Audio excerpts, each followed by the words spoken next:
जय हिंद फ्रेंड, हिंदी और प्राइड में आप सभी का स्वागत है। फ्रेंड्स, यहाँ पे देखिए आचार्य रामचंद्र शुक्ल सीरीज लगभग समाप्त हो चुका है और रिवीजन के पर्पज से हम आधुनिक काल से रिलेटेड जितने फैक्ट वो आपको करा रहे हैं। अभी तक हमने छायावाद तक बात कर लिया और आज जो बात करने वाले हैं कि प्रगतिवाद जो है, इनसे प्रगतिवाद का जो टाइम रहा है हिंदी साहित्य में, इनसे कौन से इंपॉर्टेंट क्वेश्चन बन सकते हैं इस टॉपिक से। तो यहाँ पे देखिए, जैसे प्रगतिवाद के बारे में दिया है कि इसके आदि प्रवर्तक कौन थे, यानी जो प्रगतिवाद का समय रहा है इसके आदि प्रवर्तक किसको कहते हैं, तो कार्ल मार्क्स को कहते हैं। अब आपने सुना होगा कार्ल मार्क्स तो यहाँ के हैं नहीं, लेकिन जो प्रगतिवाद, ये जो विधा हिंदी साहित्य में चला, इसके आदि प्रवर्तक कार्ल मार्क्स है। विश्व का पहला लेखक संगठन यानी विश्व का जो पहला लिखने वाला संगठन था उसका नाम बताया गया यूनियन ऑफ सोवियत राइटर्स। तो विश्व का पहला लेखक संगठन यूनियन ऑफ सोवियत राइटर्स सन 1934 में, विश्व का पहला लेखक संगठन यूनियन ऑफ सोवियत राइटर्स सन 1934 से गोर्की के नेतृत्व में रूस में प्रभावी हुआ। तो आदि प्रवर्तक पता चला कार्ल मार्क्स कहाँ से हैं, 1934 में करें गोर्की के नेतृत्व में यूनियन ऑफ सोवियत राइटर्स, ये विश्व का पहला लेखक संगठन बना। E.M. फोस्टर ने प्रोग्रेसिव राइटर एसोसिएशन की स्थापना कब की थी, सन 1935 में। तो गोर्की के नेतृत्व में जो पहला लेखक संगठन बना वो यूनियन ऑफ सोवियत राइटर नाम से, और E.M. फोस्टर ने बनाया 1935 में प्रोग्रेसिव राइटर एसोसिएशन। सन 1935 में हेनरी बारबूस की पहल पर ये पेरिस में बना, यानी पहल किसने किया, हेनरी बारबूस, इनकी पहल पे E.M. फोस्टर ने इसकी स्थापना की। इसके बाद ये तो हमने कहा कि पश्चिमी जो आप कह सकते हैं पश्चिमी देश, वहाँ पे ये बनाया गया और कैसे प्रोग्रेसिव वे में चीज़ों को लिखने के क्षेत्र में लेखकगण आगे बढ़े, उसका प्रभाव जो है हमारे भारत पर भी पड़ा। और ये चीज़ हम देखते हैं कि भारत की तरफ से सबसे पहले ब्रिटेन में जुलाई 1935 ईस्वी में भारतीय प्रगति लेखक संघ बना। ये यहाँ पे नहीं बना, बल्कि भारतीय प्रगतिशील लेखक संघ का गठन भारत की तरफ से सबसे पहले कहाँ पे हुआ, ब्रिटेन में हुआ। और इसके जो लेखक के संघ के गठन में कौन कौन है, ज्योति घोष, के.एम. भट्ट, ज्योति घोष है, के.एम. भट्ट है, सज्जाद जाहिर है, मुल्क राजा आनंद है, हिरेन मुखर्जी और एस सिंह और मोहम्मद ताशीर। तो इतने लोग थे। जुलाई 1935 में गठन होता है, इसमें ज्योति घोष, के.एम. भट्ट, सज्जाद जाहिर, मुल्क राजा आनंद, हिरेन मुखर्जी, एस सिन्हा और मोहम्मद तासीर। अब इसी से रिलेटेड कुछ इंपॉर्टेंट फैक्ट पे बात करें तो सन 1936 से लेकर 43 का जो समय रहा है, 1936 से 1943 का कालखंड, इसमें बताया गया कि हिंदी कविता के इतिहास में ये एक विशेष आंदोलन चला जिसे हम कहते हैं प्रगतिवाद। यानी 1936 से जो 43 का कालखंड रहा है, इसको हम इस कविता के इतिहास में जो कालखंड, इसको हम प्रगतिवाद के नाम से जानते हैं। और जो प्रगतिवाद है इसकी शुरुआत कब हुई थी, 1936 ईस्वी से इसलिए माना जाता है क्योंकि इसी वर्ष लखनऊ में प्रेमचंद की अध्यक्षता में प्रगतिशील लेखक संघ की स्थापना होती है। तो 1936 से 43 का कालखंड प्रगतिवाद के नाम से। और क्यों, क्योंकि प्रगतिवाद की शुरुआत 1936 से हुआ, क्योंकि इसी वर्ष लखनऊ में जो प्रेमचंद की अध्यक्षता में प्रगतिशील लेखक संघ की स्थापना मानी जाती है। अब जो ये प्रगतिवाद है, प्रगतिवाद की शुरुआत अगर देखें तो प्रगतिवाद की शुरुआत स्वच्छंदता युग से ही माना जाता है। स्वच्छंदता युग यानी कहने का मतलब है कि जो छायावाद समय है, छायावाद में ही आपने देखा रोमांटिसिज्म, स्वच्छंदतावाद, तो कहते हैं कि ये प्रगतिशील जो है समूह जो आता है, प्रगतिवादी एक विचारधारा आती है, इसका शुरुआत स्वच्छंदतावाद से ही हो जाता है। एक चीज़ आपने देखा होगा कि कई छायावादी कवियों में उत्तर छायावाद के नाम से भी कवि आए, और जो उत्तर छायावादी कवि थे उनमें बहुत सारे लोग लेखक थे ऐसे कि जिन्होंने उत्तर छायावादी जो बाउंड्री लाइन उसको क्रॉस करके वो प्रगतिवाद में भी लिखते रहे। इसीलिए कहते हैं कि जो प्रगतिवाद की शुरुआत है वो स्वच्छंदतावाद युग से ही शुरू हो जाता है, लेकिन इसकी स्पष्ट प्रवृत्तियां आपको उत्तर स्वच्छंदतावाद युग में दिखता है। प्रगतिवाद ने क्या किया, जो छायावाद था जिसमें आध्यात्मिकता था, व्यक्तिकता था, काल्पनिकता था, करुणा था, इन सब का विरोध किया। प्रगतिवाद ने, जो प्रगतिवाद विचारधारा है, ये उन सब का विरोध किया। इसने कहा कि नहीं, हमारे कविता में, हमारे गद्य में जो भाव आने चाहिए उनमें हमें सामूहिकता, वर्ग संघर्ष, यानी कैसे अमीर गरीब जो है, एक तरीके से अमीर जो है किस तरीके से शोषित कर रहा है, एक जनता जो है वो पीड़ित हो रही है, तो हमको वर्ग संघर्ष के बारे में बात करना चाहिए, सर्वहारा के बारे में बात करना चाहिए। और ये जो आता है, हमने सबसे पहले बताया कि प्रगतिवाद शुरू कहाँ से हुआ, ये तो किसने टर्म दिया, तो कार्ल मार्क्स। कार्ल मार्क्स का ही एक है द्वंदात्मक भौतिकवादी सिद्धांत। द्वंदात्मक भौतिकवादी प्रगतिवादी काव्य का आधार है। राजनीति के क्षेत्र में आपने नाम सुना होगा कि समाजवाद एक समय था, हमारे यहाँ पे ये कहते हैं कि हमारा समाजवादी अवधारणा है। समाजवादी यानी समाज में एक तरीके से सबको इक्वल अपॉर्चुनिटी दी जा रही है, ये नहीं कि किसी को बहुत ज़्यादा दिया जा रहा है, किसी को बहुत कम दिया जा रहा है। तो ये जो सोशलिज्म का कल्चर था राजनीति में, इसी को समाजवाद या साम्यवाद कहते हैं। लेकिन जब वही चीज़ साहित्य में आता, उसी का नाम बदल जाता, उसी को कहते हैं प्रगतिवाद। यानी जो हमारे लिखने सोचने का ढंग है, उसमें जिनके बारे में मुद्दे नहीं उठाए जाते थे और जिनके बारे में उठाया जाना चाहिए साहित्य में, अब वो चीज़ प्रगतिवाद में उठाया जाने लगा। प्रगतिवाद का मानना है कि जो साहित्य सर्वहारा के हित में नहीं है, वो उसकी आवाज़ नहीं बन सकता। अब यहाँ पे देखिए कॉन्फ्लिक्ट क्या है। प्रगतिवाद का मानना है कि जो साहित्य, यानी साहित्य में आप लालित्यपूर्ण अच्छी अच्छी बातें लिख रहे हो, पर जो घोर समस्या यानी जिनसे जनता पीड़ित है, अगर उनकी बात नहीं आप कर रहे हो, तो फिर आपके साहित्य का मतलब ही क्या है। तो प्रगतिवाद का ये मानना है कि जो साहित्य सर्वहारा के हित में नहीं है, वो उसकी आवाज़ नहीं बन सकता, और वह साहित्य नहीं बल्कि शोषण को बनाए रखने की व्यवस्था है। ठीक है, तो ये कहते हैं कि वो शोषण को बनाए रखने की। यहाँ पे देखिए प्रगतिवाद का मानना है कि जो साहित्य सर्वहारा के हित में नहीं है, वह उसकी आवाज़ नहीं बन सकता, और वह साहित्य नहीं है बल्कि शोषण को बनाए रखने की एक व्यवस्था है। इसी संदर्भ में लेनिन जो है, इनका एक विचार बहुत ही महत्वपूर्ण है कि साहित्य जो है वो क्रांति के लिए एक हथियार मात्र है।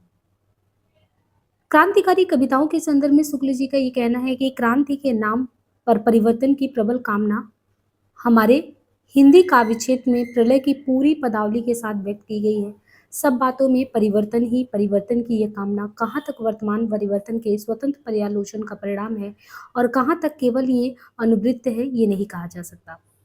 प्रगतिवादियों के अनुसार देखिए यहाँ पे प्रगतिवादी जो है उनका मानना क्या है। प्रगतिवादियों के अनुसार समाजवादी यथार्थ ही यथार्थ को देखने की एकमात्र तात्विक दृष्टि है। ये कौन कहता है? प्रगतिवादी के अनुसार कि समाजवादी यथार्थवादी यथार्थ को देखने की एकमात्र तात्विक दृष्टि है। प्रगतिवादी चेतना साहित्य के आदर्श मार्क्सवादी बोध के आधार पर तय करती है और कला को शो उद्देश्य मानती है। आगे देखिए, जो प्रगतिवादी कविता है, प्रगतिवादी कविता की भाषा है बिंब शब्द मुहावरे चित्र जनजीवन के बीच के हैं तथा इनकी शैली भी उपदेशात्मक प्रकृति की है। तत्कालिकता का दबाव तथा घोर सामाजिक व राजनीतिक काव्य होने के कारण प्रगतिवादी काव्य में रूपात्मक विशेषता का अभाव दिखता है। बच्चन सिंह के अनुसार देखिए, इन्होंने कहा है कि सुमित्रा नंदन पंत कृत, यानी किसकी कृति है? युगवाणी। तो युगवाणी है सुमित्रा नंदन पंत जी की। बच्चन सिंह कहते हैं कि सुमित्रा नंदन पंत कृत युगवाणी को खड़ी बोली का प्रथम प्रगतिवादी काव्य माना गया है। यानी खड़ी बोली का अगर देखें पहला प्रगतिवादी काव्य कौन है, तो बच्चन सिंह के अनुसार युगवाणी को माना गया है। और गणपति चंद्र गुप्त ने रामेश्वर करुण कृत, यानी रामेश्वर करुण के द्वारा जो कृति है ब्रज भाषा काव्य करुण सस्यई, इसको प्रथम प्रगतिवादी काव्य माना है। आगे यहाँ पे देखिए बच्चन सिंह के बारे में बताया गया है कि इनके अनुसार जो प्रगतिवाद है और प्रयोगवाद, बहुत ही आप देखेंगे कि बारीक लाइन है, प्रगति से प्रयोग की यात्रा जो है। तो बच्चन सिंह का मानना है कि जो प्रगतिवाद और प्रयोगवाद दोनों में एक द्वंद्वात्मक रिश्ता दिखता है। उनका मानना है कि जो प्रगतिवाद है उसके कारण साहित्य में एक नई चेतना तो आई है, लेकिन साहित्य यांत्रिक सा हो गया है। यानी एक चेतना तो लोगों में आई कि हाँ सर्वहारा वर्ग का मुद्दा उठाया जाना चाहिए, लेकिन इससे क्या हुआ कि साहित्य यांत्रिक हो गया। प्रगतिवादी कवियों ने दस्तावेजी कविताएं काफी संख्या में लिखी। ये किसने कहा? बच्चन सिंह ने। कि जो भी इन लोगों ने लिखा उसमें इन लोगों ने सबसे ज्यादा किस तरीके से कविताएं लिखी हैं? दस्तावेजी कविताएं लिखी हैं। कहते हैं कि हम में से कई लोग साहित्य में प्रगतिवाद नामक धारा का प्रतिपादन करने लगे। समकालीन साहित्य की अन्य सभी धाराएं इसे बाहर कर दी गई। सभी देशभक्त लेखकों का संगठन बनने के बदले वो अनेक धाराओं में केवल एक धारा का प्रतिनिधि बना रहा। ये कहते हैं रामविलास शर्मा। तो रामविलास शर्मा जी ये भी प्रगतिवादी के ही बारे में, प्रगतिवाद के बारे में कह रहे हैं कि हम में से कई लोग साहित्य में प्रगतिवाद नामक धारा का प्रतिपादन करने लगे। समकालीन साहित्य की अन्य सभी धाराएं इसे बाहर हो गई और सभी देशभक्त लेखकों का संगठन बनने के बदले वो अनेक धाराएं केवल एक धारा का प्रतिनिधि बन के रह गई।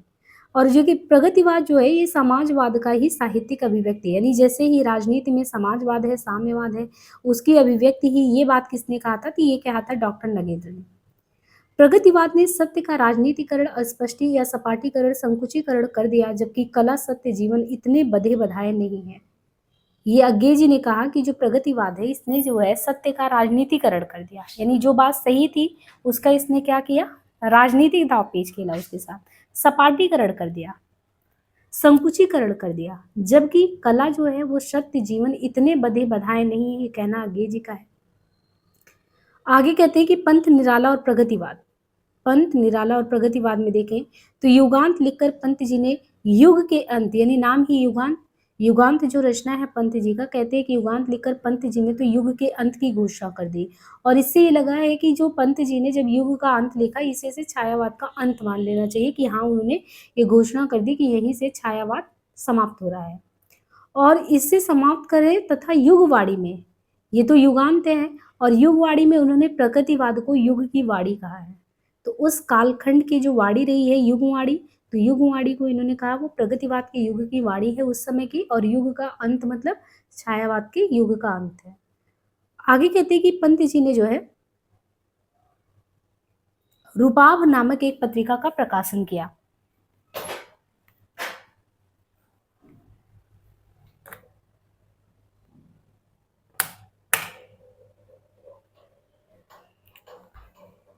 तो यहाँ पे देखिए पंत जी ने कौन सी पत्रिका का प्रकाशन किया, रूपाभ नामक एक पत्रिका का प्रकाशन किया, और उसमें उन्होंने अपने प्रगतिवादी विचारों को और अधिक स्पष्ट किया कि उनके जो है पंत जी के अगर देखा जाए तो कौन से प्रगतिवादी विचार हैं, उनको और स्पष्ट किया उन्होंने।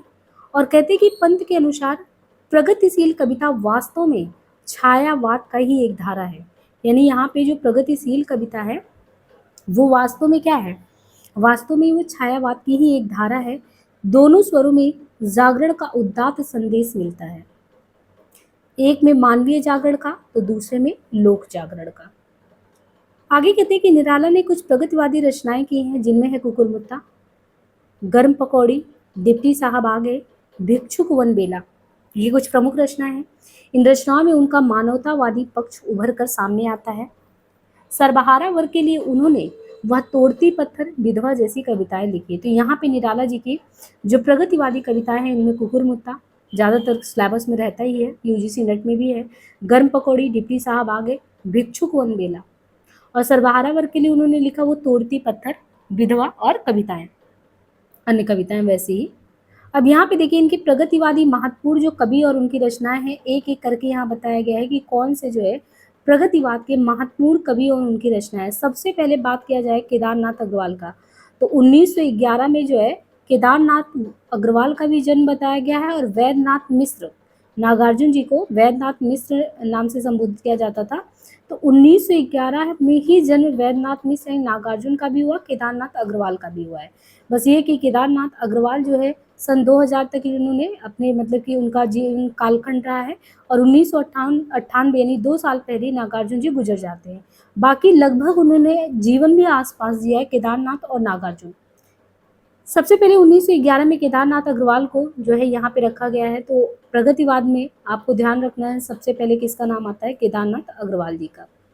अब आपने देखा होगा कि कई रचनाएं जो है केदारनाथ अग्रवाल की, युग की गंगा, कई बार कई एग्जामों में पूछा गया, बहुत ही फ्रिक्वेंट पूछा जाता है। एक तो युग की गंगा, दूसरा है फूल नहीं रंग बोलते हैं।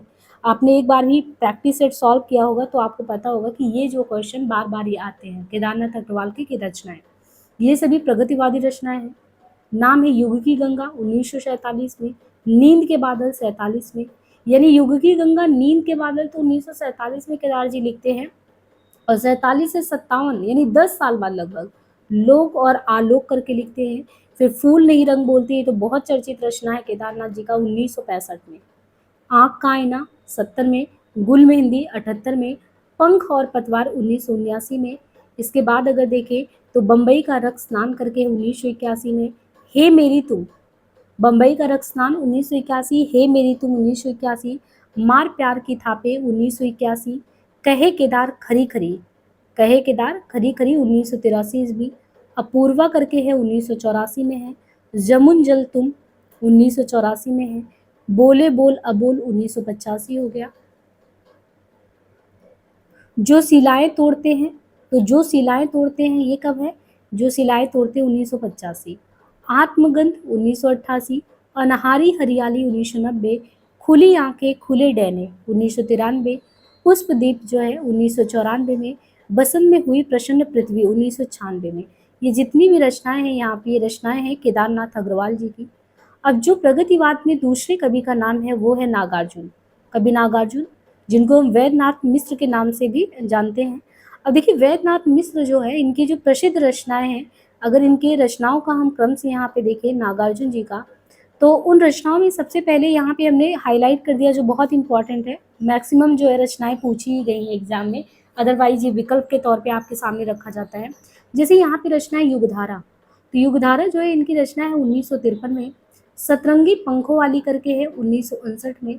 युगधारा रचना 1953 में, शतरंगे पंखों वाली 1959, प्यासी पथराई आंखें करके है 1962 ईस्वी में, भस्मांकुर 1971 में है, तालाब की मछलियां 1975 में है। इसके बाद यहाँ पे देखिए रचना है खिचड़ी विप्लव देखा हमने, तो ये रचना है खिचड़ी विप्लव देखा हमने, ये सन 1980 में। देखिए इन्होंने खिचड़ी विप्लव देखा हमने नागार्जुन जी का, और तुमने कहा था 1980 में, दोनों ही रचनाएं हैं। इसके बाद है हजार हजार बाहों वाली 1981 ईस्वी, पुरानी जूतियों का कोरस 1983, इस गुब्बारे की छाया में 1989 में है।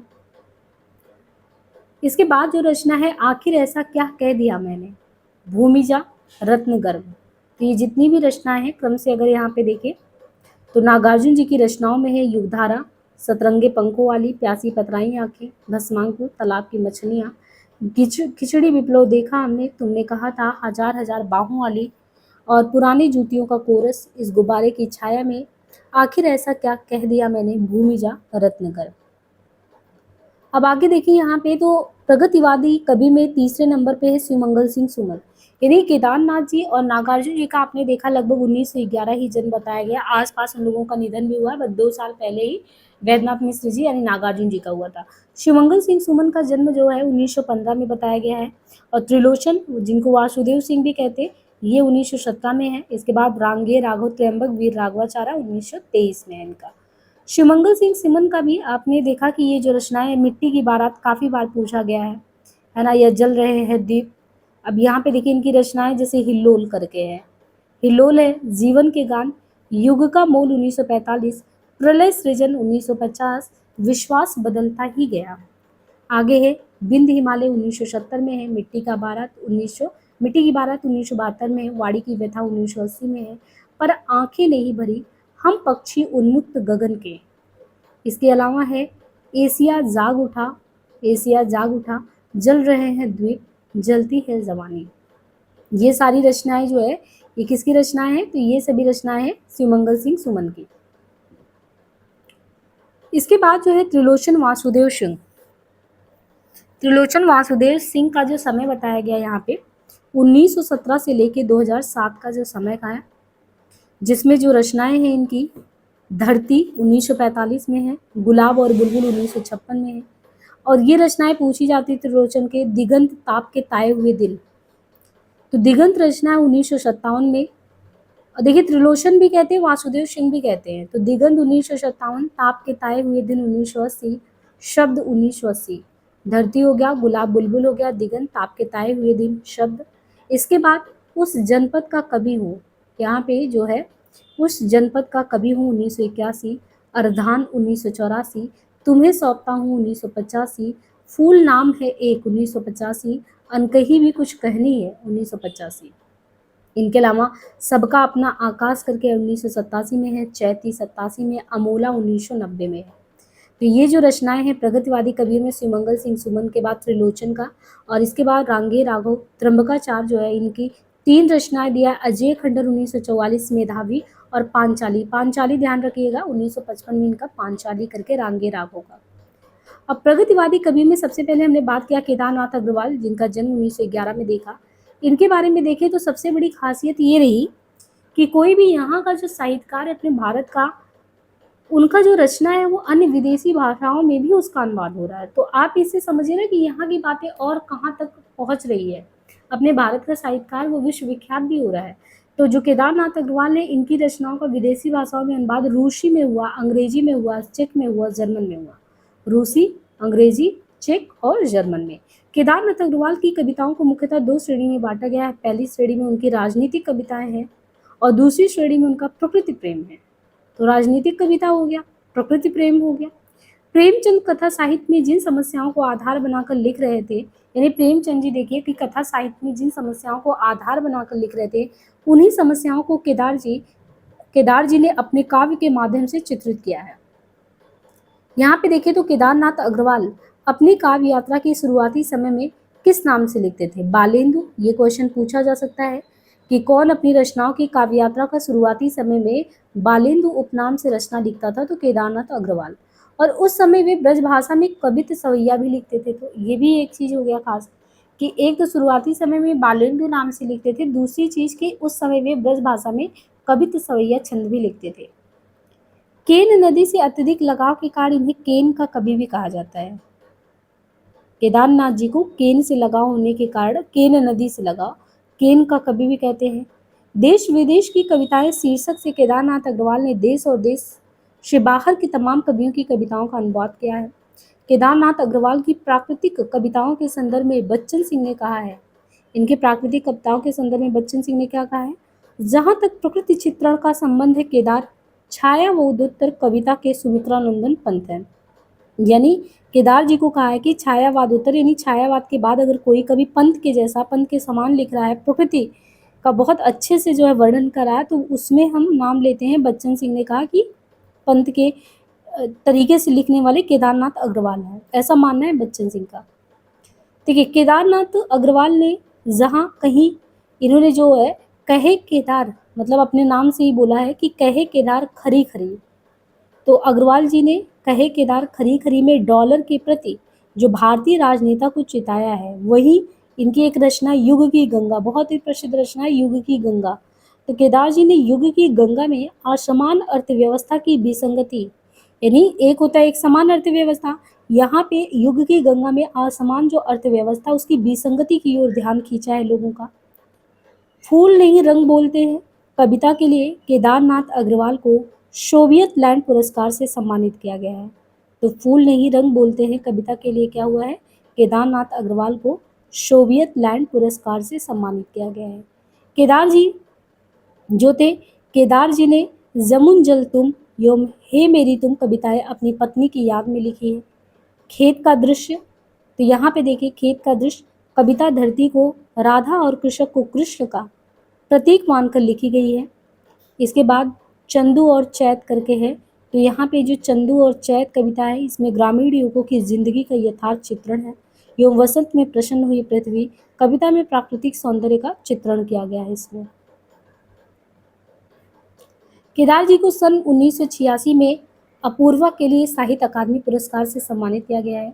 अब दूसरे नंबर पे 1911 में ही जन्म होता है नागार्जुन जी का, 1998 में निधन होता है और इनकी यात्रा में इनका नाम ही है यात्री।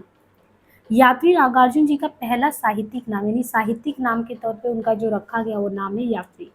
ये संस्कृत और मैथिली में इसी नाम से कविताएं लिखते थे। कौन? यात्री नागार्जुन जी का एक तो पहला साहित्यिक नाम है, ये संस्कृत और मैथिली में इसी नाम से कविताएं लिखते थे नागार्जुन जी। हिंदी में नागार्जुन नाम से कविताएं इन्होंने लिखी, इनका मूल नाम वैद्यनाथ मिश्र था। तो यात्री नागार्जुन जी का क्या पहला साहित्यिक नाम, संस्कृत और मैथिली में इसी नाम से कविताएं लिखी, हिंदी में नागार्जुन नाम से कविताएं लिखी, इनका मूल नाम वैद्यनाथ मिश्र था। नागार्जुन राजनीति की समझ रखने वाले सजग कवि थे। इनकी प्रसिद्ध कविताएं थी बादल को गिरते देखा है, हरिजन गाथा, तुम्हारी दंतरित मुस्कान, पांच पूत भारत माता के, कालिदास, अकाल और उसके बाद।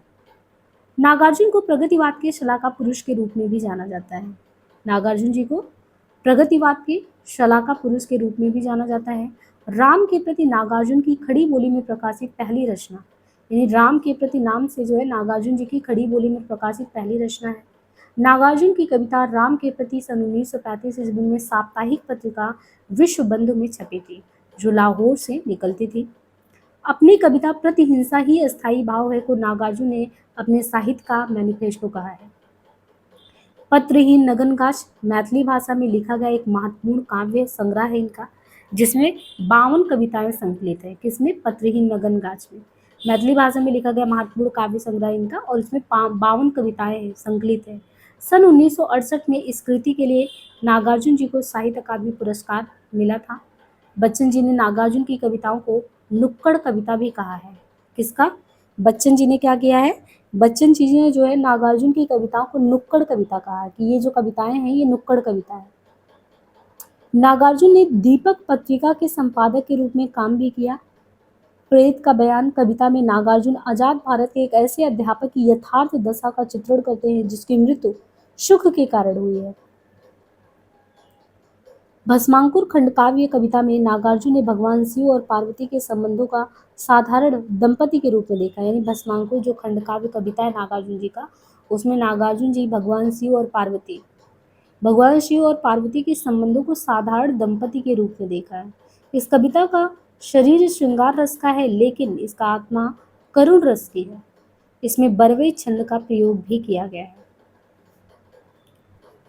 हरिजन गाथा कविता में दलितों की समस्याओं का मार्मिक चित्रण किया गया है।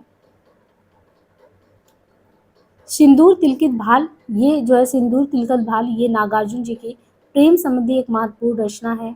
आओ रानी, ये नागार्जुन की व्यंग प्रधान कविता है। आओ रानी, ब्रिटेन की महारानी के भारत आने पर नागार्जुन ने ये कविता लिखी थी। यानी आओ रानी जो है एक व्यंग प्रधान कविता, जब ब्रिटेन की महारानी यहाँ पे आई थी तो नागार्जुन जी ने ये कविता लिखी।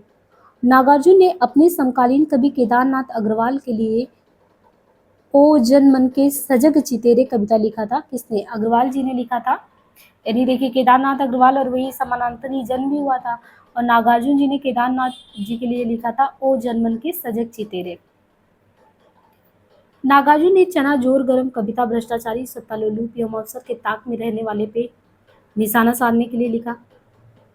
तन गई ऋण यह तुम थे, नागार्जुन की ये प्रेम संबंधी कविताएं हैं।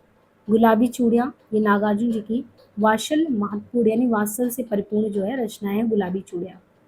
नागार्जुन के संबंध में महत्वपूर्ण आलोचकों के विचार यदि देखें कि क्या कहते हैं, तो कहते हैं कि निर्विवाद है कि कबीर के बाद अगर हिंदी कविता में कोई बड़ा व्यंग्यकार हुआ अभी तक, क्योंकि जिस तरीके से कबीर बिना डरे लोगों पे चोट करते, समाज पे जो भी चीज़ें गलत होती तुरंत बोल देते, अगर ऐसी हिम्मत कोई बाद में जुटा पाया तो वो थे नागार्जुन जी। ऐसा कहना है नामवर सिंह का। प्रतिबद्ध हूँ, संबंध हूँ, आबद्ध हूँ, इसकी प्रतिबद्धता बहुजन समाज के कल्याण के लिए तो है ही, अपने आप को व्योमोह से उबारने की खातिर भी कोई ऐसी वस्तु नहीं जिससे वह संबंध ना हो। राग है, द्वेष है, आस्था अनास्था, वो अबद्ध है। स्वजन परिजन के प्यार की डोर में, प्रियजन के पलकों की कोर में, तीसरी चौथी पीढ़ियों के दंत्रित शिशु सुलभ में, ये आबद्ध कविताएं अधिक संयमी, सरस और मर्मस्पर्शी है, ये कहना है बच्चन सिंह का। नागार्जुन के भाषिक मुहावरे ठेठ गांव के हैं। जहां संस्कृत की सधी हुई पदावली मिलेगी वहां पर भी गवई रंग चढ़ा हुआ। एक ही कविता में वे सफलतापूर्वक कई प्रकार की पदावली, छंद, लय का प्रयोग करते हैं। छंदोबद्ध कविताओं में मैदानी नदियों का संयमी प्रवाह है, तो मुक्त छंदों में पहाड़ी नदियों की चंचलता, ये कहना है बच्चन सिंह का। वे नागार्जुन शैली की खोज नहीं करते, शैली स्वयं उन्हें खोजती है। ये कौन कहता है? नामवर सिंह कहते हैं कि वे यानी नागार्जुन जी जो है वो शैली की खोज नहीं करते, शैली तो उन्हें खुद खोजती है, ये कहना है नामवर सिंह का। नामवर सिंह जी कहते हैं कि उनकी काव्य भूमि विपुल है और विषम भी है। विपुल तो है ही और विषम भी है। लोकप्रियता, कलात्मक सौंदर्य के संतुलन और सामंजस्य का जितनी सफलता से हल किया उतनी सफलता से हिंदी के बहुत कम कवि कर पाए, ये कहना है नामवर सिंह जी का। कविता में रूप संबंधी जितने प्रयोग नागार्जुन जी ने किए हैं उतने शायद ही किसी ने किए हो। कविता की उठान तो कोई नागार्जुन से सीखे और नाटकीयता में तो वे लाजवाब है। उनके बात कहने के हजार ढंग है, ये कहना है नामवर सिंह जी का।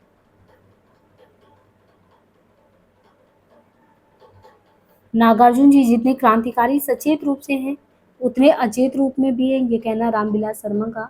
नागार्जुन की कविताओं के आधार पर 1940 के बाद भारतीय समाज की राजनीतिक चेतना का इतिहास लिखा जा सकता है, ये कहना है मैनेजर पांडे का। शिवमंगल सिंह सुमन का देखें तो शिवमंगल सिंह सुमन ने लंबी कविताएं लिखी हैं, गीतों की भी रचना की है। जल रहे हैं दीप, जलती है जवानी, प्रलय सृजन जैसी रचनाओं में पूंजीपतियों के शोषण की भर्त्सना की है। इनकी प्रसिद्ध रचनाएं हैं चल रही कुदाल, कलकत्ते का अकाल, गुनिया का यवन। त्रिलोचन जो है वासुदेव सिंह त्रिलोचन, वासुदेव सिंह त्रिलोचन प्रगतिवाद के एक महत्वपूर्ण कवि हैं। इनकी कविताओं के केंद्र में गांव और उनकी समस्याओं का चित्रण है। त्रिलोचन नए नए प्रयोगों से भाषा को समृद्ध बनाने के पक्षधर कवि रहे हैं। इनकी त्रिलोचन कृत अमोला 1990 ईस्वी अवधी भाषा में है, उसमें 2700 बरवे संग्रहित है। त्रिलोचन की कविताओं पर संस्कृत व अवधी भाषा का प्रभाव दिखता है। त्रिलोचन ने अपनी कविताओं में पुरानी छंद जैसे बरवे, कुंडलिया, रोला इत्यादि का प्रयोग किया है। त्रिलोचन के सोनेट रोचक एवं रमणीय हैं। त्रिलोचन सोनेट लिखने के लिए भी प्रसिद्ध है। तो सोनेट जो है इसको लिखने के लिए जो है प्रसिद्ध है। मुक्तिबोध ने त्रिलोचन को अवध का किसान कवि कहा है। किसने? मुक्तिबोध ने त्रिलोचन को क्या कहा है? अवध का किसान कवि। बच्चन सिंह ने त्रिलोचन को आत्मविश्लेषण का कवि कहा है। बच्चन सिंह ने लिखा है कि त्रिलोचन प्रगतिवादी थे, यानी बच्चन सिंह ने ये लिखा कि त्रिलोचन जो है प्रगतिवादी थे नहीं, उन्हें जो है ग्रेस मार्क देकर प्रगतिशीलों में शामिल कर दिया गया। ग्रेस मार्क्स आपने एग्जाम में देखा होगा कैसे दिया जाता है। अन्य बिंदु पे देखें तो अज्ञेय खंडहर में, अज्ञेय जो है अज्ञेय खंडहर में झंकार ललकार हुंकार नाम से स्टालिन के युद्ध अस्त्रों का वर्णन किया गया है। रांगे रागों के पिघलते पत्थर 1946 ईस्वी और राह के दीपक दो मुक्तक काव्य मिलते हैं। राह के दीपक जो है इनकी कविताओं में युगीन यथार्थ के संदर्भ में प्रकृति छवि का भी अंकन है। ये डॉक्टर नगेंद्र का कहना है। अब यहाँ से आपको देखिए प्रयोगवाद, प्रयोगवाद के बारे में देखिए तो सन 1943 में अज्ञे ने तार सप्तक नामक एक पत्रिका का संपादन किया। किसने किया? 1943 में अज्ञे ने। सन 1943 में अज्ञे ने तार सप्तक नामक एक पत्रिका का संपादन किया। वाद के रूप में प्रयोगवाद की शुरुआत यहीं से मानी जाती है। यानी कभी ये हो कि प्रयोगवाद कब आया? प्रगतिवाद तो ठीक है, कार्ल मार्क्स से है, द्वंद्वात्मक भौतिकवाद से है, लेकिन ये प्रयोगवाद क्या भला है? ये प्रयोगवाद का कॉन्सेप्ट कहाँ से आया? तो सन 1943 में अज्ञे ने तार सप्तक नामक एक पत्रिका निकाला, अज्ञे जी ने 1943 में, और ये जो पत्रिका निकाला गया वाद के रूप में प्रयोगवाद की शुरुआत यहीं से माना जाता है। व्यक्तिवाद या व्यक्तिकता प्रयोगवाद का मूल आधार है। आधुनिकतावाद का आरंभ प्रयोगवाद से ही होता है। प्रयोगवादी रचनाएं शीर्षक निबंध में आलोचक नंद दुलारे वाजपेयी ने पहली बार प्रयोगवाद शब्द का प्रयोग किया। इन्होंने प्रयोगवाद को बैठे ठाली का धंधा कहा। तो सबसे पहले 1943 में अज्ञे जी ने तार सप्तक के जो है नामक पत्रिका के संपादन से वाद के रूप में प्रयोगवाद आता है। व्यक्तिवाद या व्यक्तिकता प्रयोगवाद का मूल आधार है। आधुनिकतावाद का आरंभ प्रयोगवाद से ही माना जाता है। प्रयोगवादी रचनाएं शीर्षक निबंध में आलोचक नंद दुलारे वाजपेयी ने पहली बार प्रयोगवाद शब्द का प्रयोग किया था। इन्होंने प्रयोगवाद को बैठे थाले का डंडा भी कहा। प्रयोगवाद में प्रयुक्त प्रयोग शब्द वो नए जीवन सत्यों को पाने की बेचैनी को दिखाता है। प्रयोगवाद पर निम्नलिखित विचारधारा एवं घटनाओं का प्रभाव देखा जा सकता है। प्रतीकात्मक रूप से गांधीवाद का, द्वितीय विश्व युद्ध और अस्तित्ववाद का, फ्रायड के मनोविश्लेषणवाद का, ये कुछ जो है आपको उस पर प्रभाव देख सकते हैं कि हाँ उस रचना पे है। टी.एस. इलियट की निर्वैयक्तिकता का सिद्धांत आपने पाश्चात्य काव्यशास्त्र में पढ़ा होगा। तो टी.एस. इलियट की निर्वैयक्तिकता का सिद्धांत, इसका भी प्रभाव है। फ्रांस का जो प्रतीकवाद आंदोलन है उसका भी प्रभाव है। वैचारिक प्रतिबद्धता का निषेध, नवीन राहों का अन्वेषी किसे कहा गया? तो यही जो है जितने भी आपको ये प्रयोगवादी धर्मिता वाले कवि दिखते हैं इन्हीं को कहा गया नवीन राहों का अन्वेषी, यानी ये लोग नए नए रास्ते खोजते हैं।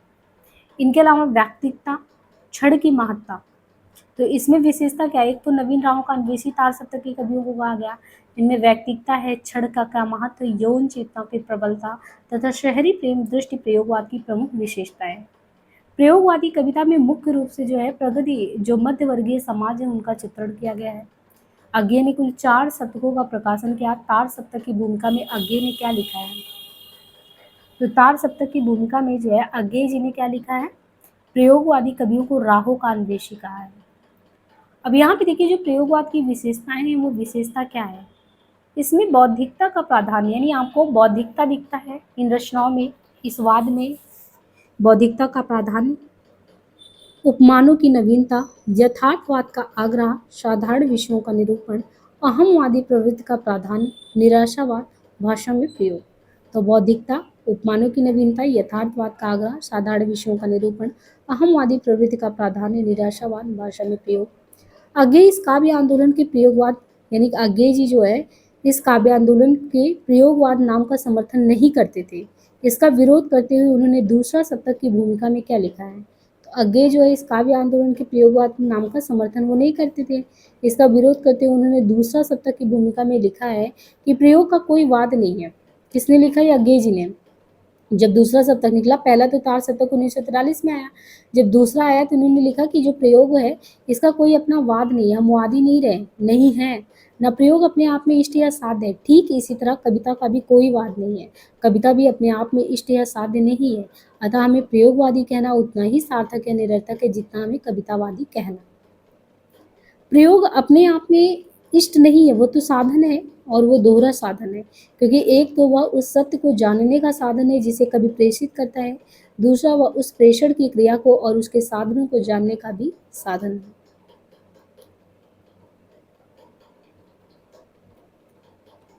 अज्ञेय ने दूसरे सप्तक में आत्म अन्वेषण पर बल दिया है। किसके? अज्ञेय जी ने दूसरे सप्तक में आत्म अन्वेषण पर बल दिया है। प्रयोगवाद के संदर्भ में विद्वानों का मानना है प्रयोगवादी कविता में युग से उत्पन्न अनास्था, शंका, घुटन, कुंठा, बगनासा में से एक नए पद के अन्वेषण की व्याकुल भावना दिखती है। ये कभी एक नए मार्ग का अनुसंधान करने के लिए व्याकुल है। ये कहना है डॉक्टर रामविलास शर्मा का।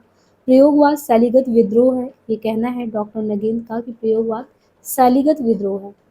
समाज के हित में जैसी क्रांति की सतत प्रक्रिया काम में है, वैसे ही रचना के हित में प्रयोग की, ये रामस्वरूप चतुर्वेदी ने कहा।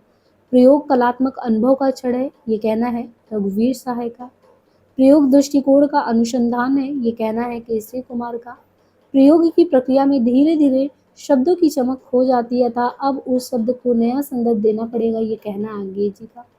प्रगतिवाद तथा प्रयोगवाद के अंतर विरोधों पर मुक्तिबोध ने अपने निबंध समीक्षा की समस्याओं में लिखा है, किसी जमाने में प्रयोगवादी कविता प्रगतिवाद के अधिक निकट थी, किंतु प्रगतिवादियों ने उसकी खूब उपेक्षा की। जो अपने से भिन्न है वो अपना विरोधी भी है, जो काव्य के अपने ढंग में ढांचे में ढला हुआ नहीं है वो गलत भी है, असुंदर भी है, प्रतिक्रियावादी भी है। इस प्रकार का सोच विचार समीक्षकों के मानव यथार्थ से दूरी, लंबे चौड़े फासले सूचित करता है। प्रयोगवादी जो काव्य है, प्रयोगवादी काव्य पर यह आरोप लगाया जाता है कि यह क्लिष्ट प्रयोगों एवं कमजोर वाक्य विन्यासों के कारण अस्पष्ट एवं ध्रुव हो गया है, जिससे इस काव्य की लोकप्रियता भी प्रभावित हुई है। प्रभाकर माचवे जैसे कवि है, इन्होंने कहा है कि जिनकी कविताओं में प्रगतिवाद, प्रयोगवाद एवं नई कविता की विशेषताओं का समावेश मिलता है।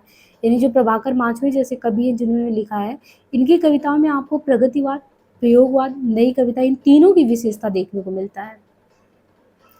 अब देखिए इन सब के बाद एक प्रपथवाद या नकेनवाद भी आता है, और ये चर्चा में अभी देखिए आपने प्रगति पढ़ा है ना, जैसे आधुनिक काल में आपने भारतेंद्र युग पढ़ा, फिर द्विवेदी पढ़ा, फिर छायावाद युग पढ़ा, फिर आपने प्रगतिवाद पढ़ा, फिर प्रयोगवाद पढ़ा। इसके बाद एक प्रपथवाद या नकेनवाद, ये क्या है? तो प्रपथवाद या प्रयोगवाद के समानांतर एक ऐसा काव्य आंदोलन चल पड़ा जिसके कवियों का ये दावा था कि असली जो प्रयोगवादी है, वो असली प्रयोगवादी तो यही है नकेनवाद वाले। एक तरफ तो प्रयोगवाद चल ही रहा था और प्रयोग के जस्ट समानांतर ये जो नकेन चल रहा था या प्रपथवाद, ये कह रहे हैं कि प्रयोगवादी जो अपने को कह रहे हैं वो तो असली वाले हैं ही नहीं, असली तो हम लोग हैं। क्योंकि प्रयोगवादियों के लिए प्रयोग साधन है, लेकिन इनके लिए प्रयोग साध्य है। जो प्रयोगवादी हैं उनके लिए प्रयोग करना तो एक साधन है, लेकिन उनके लिए प्रयोग एक साध्य है। सन 1956 में प्रकाशित नकेन के प्रपद्य 1956 में प्रकाशित नकेन के प्रपद काव्य संकलन से नलिन विलोचन शर्मा ने प्रपदवाद का प्रवर्तन किया।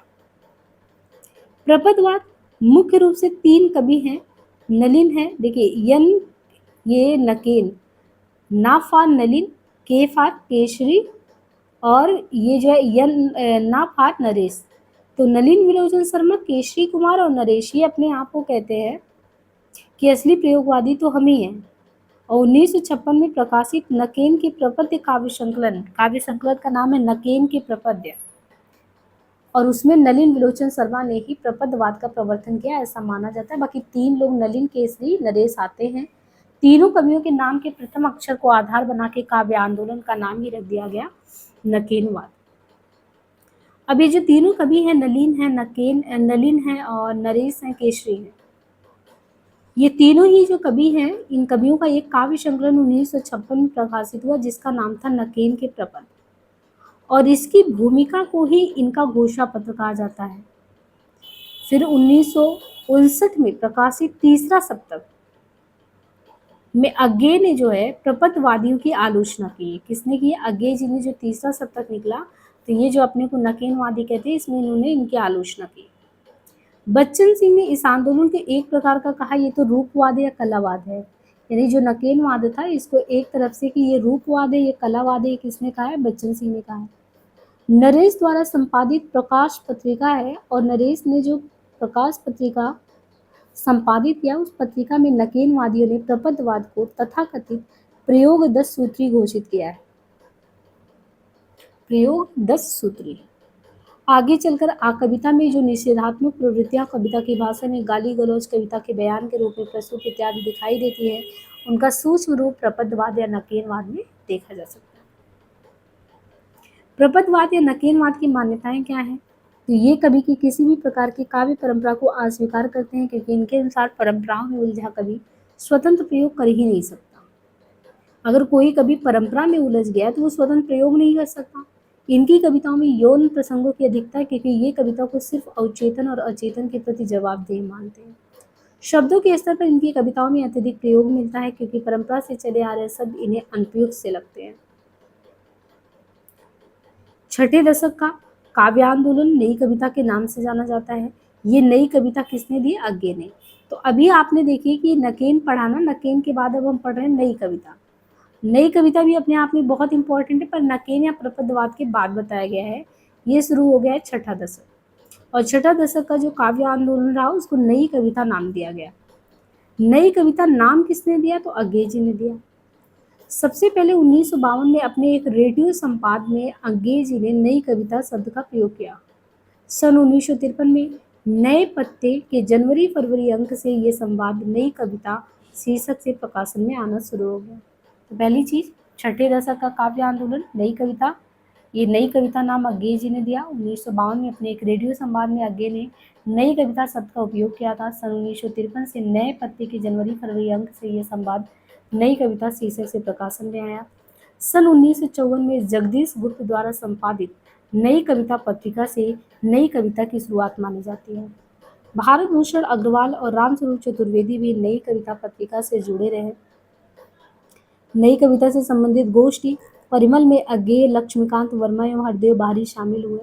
नई कविता में नई शब्द तत्कालीन नवलेखन को अभिव्यक्त करता है। बच्चन सिंह ने माना है कि दूसरा सप्तक यानी 1943 के बाद 51 जो दूसरा सप्तक है, कहते हैं कि बच्चन सिंह ने माना है कि जो दूसरा शतक 1951 इनके प्रकाशन के साथ ही प्रयोगवाद नई कविता में रूपांतरित हो गया। किस्म किस्म की कविता में जगदीश गुप्त ने नई कविता के 45 प्रकार के नामों की सूची दी है। जहाँ प्रयोगवाद में अतिशय बौद्धिकता व प्रयोगशीलता का अतिरेक दिखता है, वहीं नई कविता एक संतुलित काव्य आंदोलन है। नई कविता में लघु मानव की प्रतिष्ठा का श्रेय विजय देव नारायण शाही को जाता है। नई कविता में जो है लघु मानव कौन है, तो लघु मानव की प्रतिष्ठा के बारे में कह रहे हैं कि उसका श्रेय विजय देव नारायण शाही को जाता है। नई कविता पर प्रमुख रूप से अस्तित्ववादी दर्शन का प्रभाव रहा है, हालांकि नई कविता पर मार्क्सवादी विचारधारा का भी प्रभाव दिखता है। इस तरह नई कविता की दो धाराएं बनती है, पहली अस्तित्ववादी, दूसरी व्यक्तिवादी। आधुनिकता से प्रभावित थी और दूसरी मार्क्सवाद के प्रभाव से। पहली धारा के नेतृत्वकर्ता कौन थे? अज्ञे थे। दूसरे के मुक्तिबोध। शंभुनाथ सिंह नई कविता को बिंब प्रधान काव्य की संज्ञा देते हैं। शंभुनाथ। नई कविता के दो प्रमुख तत्व है, एक तो है अनुभूति की प्रामाणिकता, दूसरा बुद्धिमूलक यथार्थवादी दृष्टिकोण। नई कविता के अंदर कैक्टसवाद का जन्म हुआ। कैक्टस प्रतीक रूप में अपनाया गया है, जो अदम उत्साह, अनगढ़ता और जीवनकांक्षा का प्रतीक है। प्रतीक, धर्मयुग, दृष्टिकोण, कल्पना आदि पत्रिकाओं ने नई कविता के प्रचार प्रसार में अपना योगदान दिया है।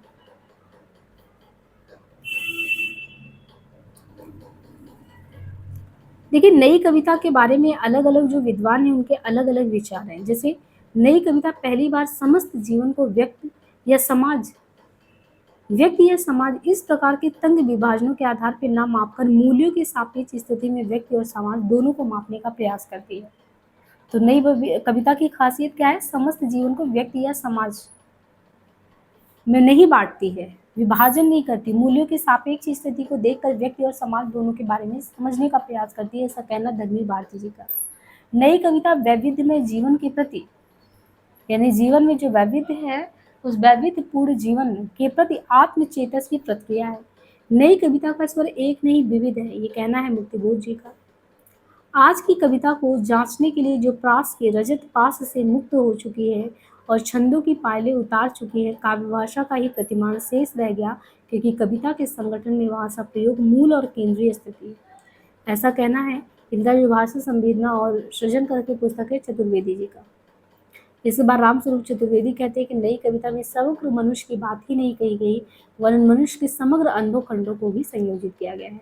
नई कविता बुनियादी तौर पर दीक्षा दंश की कविता है, कहना है अज्ञे जी का।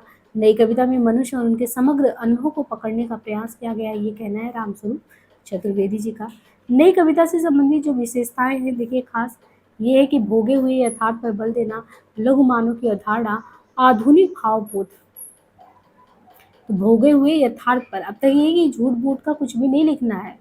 भोगा हुआ यथार्थ पे बल देना, लघु मानव, आधुनिक भावबोध, कथा की व्यापकता एवं सृष्टि की उन्मुक्तता, जीवन के प्रति आस्था तथा उसकी भोगने की लालसा, व्यंग्यात्मक रूप से पुराने मूल्य की अस्वीकृति तथा नए मूल्य की संभावना के प्रति आस्था, क्षणों की अनुभूतियों का मर्मस्पर्शी चित्रण, लोक संवेदना एवं शैली से सहज लगाव एवं लोक जीवन की जटिल अनुभूतियों का चित्रण, अन्य कालों की अपेक्षा फैंटेसी शिल्प के प्रयोग की अधिकता, प्रमुख रूप से मुक्तबोध व श्रीकांत की कविताओं में विसंगति बोध के अवसाद की कविताएं तथा उससे उपजी निरर्थकता का चित्रण, कैक्टसवाद का जन्म, जहाँ कैक्टस उत्साह व जीवन कांक्षा का प्रतीक नजर आता है। यहाँ पे कुछ तुलना भी किया गया, जैसे प्रयोगवाद और उसमें तुलना करेंगे तो कहते हैं कि जो प्रयोगवाद है इसमें बेसिकली राहों के अन्वेषण की प्रक्रिया, यानी राहें खोजी जा रही हैं। अभी ये कभी किसी सत्य तक अल्टीमेट पहुंचे नहीं है प्रयोगवाद में, तो राहों के अन्वेषी राह खोज रहे हैं। लेकिन यहाँ पे कहते हैं कि नई कविता में तो ये जो राहों के अन्वेषी निकले थे, जो सत्य तक पहुंचे नहीं थे, जो नई कविता वाले लेखक है वो सत्य की पहचान कर चुके हैं। अब जब इस तरीके से कर चुके हैं तो जो आपका ये प्रयोगवाद है उसमें व्यक्ति को बहुत महत्व दिया गया, व्यक्ति बहुत इंपॉर्टेंट है। लेकिन वही चीज़ आप नई कविता में देखते हैं तो कहते हैं कि नई कविता जो है वो व्यक्ति का महत्व ये भी कम नहीं करता, यानी व्यक्ति का महत्व जो है इसके लिए भी ज़्यादा है, किंतु व्यक्ति समाज में संतुलन की चेष्टा ज़्यादा मजबूत है, यानी समाज में व्यक्ति जो है संतुलन बनाए। तो महत्व की बात है तो ये कह रहा है कि व्यक्ति को बहुत ज़्यादा महत्व कौन देता है, राहों के अन्वेषी। राहों के अन्वेषी किसी सत्य पे नहीं पहुंचे हैं, वो व्यक्ति को बहुत महत्व देते हैं और इन पे फ्राइड का भी थोड़ा सा प्रभाव है, किंतु समानता ये विचारधाराओं से मुक्त है। ये व्यक्ति की स्वाधीनता हेतु विद्रोह भाव है कि व्यक्ति को स्वाधीन होना चाहिए। ये कहते हैं सिर्फ व्यक्ति एवं साहित्य से जुड़े प्रश्नों पर विचार, सामाजिक आर्थिक राजनीति पक्ष छूट गए, यानी यहाँ पे जो आपका प्रयोगवाद है, यहाँ पे जो इन्होंने विचार किया है वो सामाजिक आर्थिक राजनीतिक पक्ष छूट गए हैं, सिर्फ इन्होंने व्यक्ति और साहित्य पर विचार किया, जबकि हमें सामाजिक राजनीतिक आर्थिक पक्षों को भी देखना चाहिए। प्रयोगवाद स्वाधीन होते हुए भी भारत की कविता अतः स्वाधीनता व आशा की मात्रा ज़्यादा है इसमें, शिल्प का महत्व काफ़ी अधिक है इसमें, इसमें छोटी प्रगीतात्मक कविताएं लिखी गई हैं। तो प्रयोगवाद की विशेषताओं में यहाँ पे व्यक्ति का महत्व ज़्यादा है, फ्राइड का प्रभाव भी अगर देखें और विचारधाराओं से मुक्त कविता लिखा गया, व्यक्ति की स्वाधीनता हेतु विद्रोह का भाव, सिर्फ व्यक्ति एवं साहित्य से जुड़े प्रश्नों पर विचार, है ना, शिल्प का महत्व। लेकिन वही चीज़ जब हम नई कविता की बात करते हैं तो नई कविता इससे अलग, नई कविता जो है कहता है कि नहीं, व्यक्ति का महत्व यहाँ भी कम तो नहीं है, लेकिन आपको व्यक्ति और समाज को संतुलन बना के रखना पड़ेगा। वहाँ पे फ्राइड का मनोविश्लेषणवाद का प्रभाव दिखता प्रयोग में, लेकिन यहाँ पे अस्तित्ववाद का ज़्यादा प्रभाव है, किंतु मार्क्स और फ्राइड के विचार भी यहाँ भी दिखते हैं नई कविता में। यहाँ आते आते वो आक्रामकता खत्म हो गई और लघु मानव के कारण निराशा हताशा जैसी स्थितियाँ प्रबल हो गई हैं। कब? नई कविता में आते आते निराशा हताशा जैसी स्थितियाँ प्रबल हो गई। जीवन की समग्रता पर बल, हम तो सारा का सारा लेंगे जीवन। विश्व युद्ध एवं आज़ादी के कुछ वर्षों बाद की कविता, इसलिए मोहभंग व निराशा जैसे भाव प्रबल है। शिल्प की सहजता पर ज़्यादा बल दिया गया है। छोटी प्रगीतात्मक कविताओं के साथ लंबी विषयात्मक कविताएं खूब लिखी गई है। अंधेरे में ब्रह्म राक्षस, असाध्य पीड़ा आदि। प्रगतिवाद, प्रयोगवाद एवं नई कविता की तुलना अगर यहाँ पे करें तो बहुत ज़्यादा अंतर नहीं है प्रगतिवाद, प्रयोगवाद और नई कविता में। तो देखिए यहाँ पे प्रगतिवाद जो है, ये प्रगतिवाद मार्क्स का बहुत प्रभाव है प्रगति पे, और समाज का बहुत, कहते हैं कि प्रगति में जो है मार्क्स का बहुत ज़्यादा प्रभाव है, समाज का महत्व व्यक्ति की तुलना बहुत ज़्यादा है। यानी प्रगतिवादी जो है वो समाज का महत्व उतना समाज को नहीं देते जितने व्यक्ति को देते हैं। तो समाज का महत्व व्यक्ति, अच्छा यहाँ पे एक चीज़ ध्यान देना है, मार्क्सवाद में समाज का महत्व व्यक्ति की तुलना में ज़्यादा है, और आगे आप देखेंगे कि जो प्रयोगवाद है वो व्यक्ति को काफ़ी महत्व देता है। यहाँ पे युग चेतना की कविता लिखी जाती है प्रगति में, और यहाँ पे क्षणिक चेतना, आपके मन में क्या आया क्षण भर में, प्रयोग उस पर बल देता है। तो प्रगति में मार्क्स पे ज़्यादा जोर है, समाज पे ज़्यादा जोर है, युग चेतना पे ज़्यादा जोर है, राजनीतिक व्यंग काफ़ी मात्रा में, जहाँ न पड़ता पेट, इंदू जी ये यथार्थ की जो आर्थिक, हाँ एक चीज़ और भी इम्पोर्टेंट है, प्रगति को आपको आर्थिक को इकोनॉमिकल बैकग्राउंड को बिल्कुल छोड़ना नहीं है, यथार्थ पे बल बहुत ज़्यादा दिया गया। और जो ये प्रयोग है, ये विचारधाराओं से मुक्ति की कविता सीमित मात्रा में मनोविश्लेषणवाद का प्रभाव, व्यक्ति को काफी महत्व, क्षणिक चेतना की कविता राजनीतिक व्यंग नहीं के बराबर है, इसमें यथार्थ के मनोवैज्ञानिक पक्ष पर जोर दिया गया है। वहीं हम नई कविता की बात करें तो ये है विचारधाराओं से मुक्त का प्रभाव भी प्रबल है, भोगा हुआ यथार्थ, इसके अतिरिक्त अस्तित्ववाद, मार्क्सवाद और मनोविश्लेषण, इसमें एक नहीं अस्तित्व भी है, मार्क्स भी है, मनोविश्लेषण भी है, नई कविता भी, यहाँ पे तीनों के बारे में बताया गया है।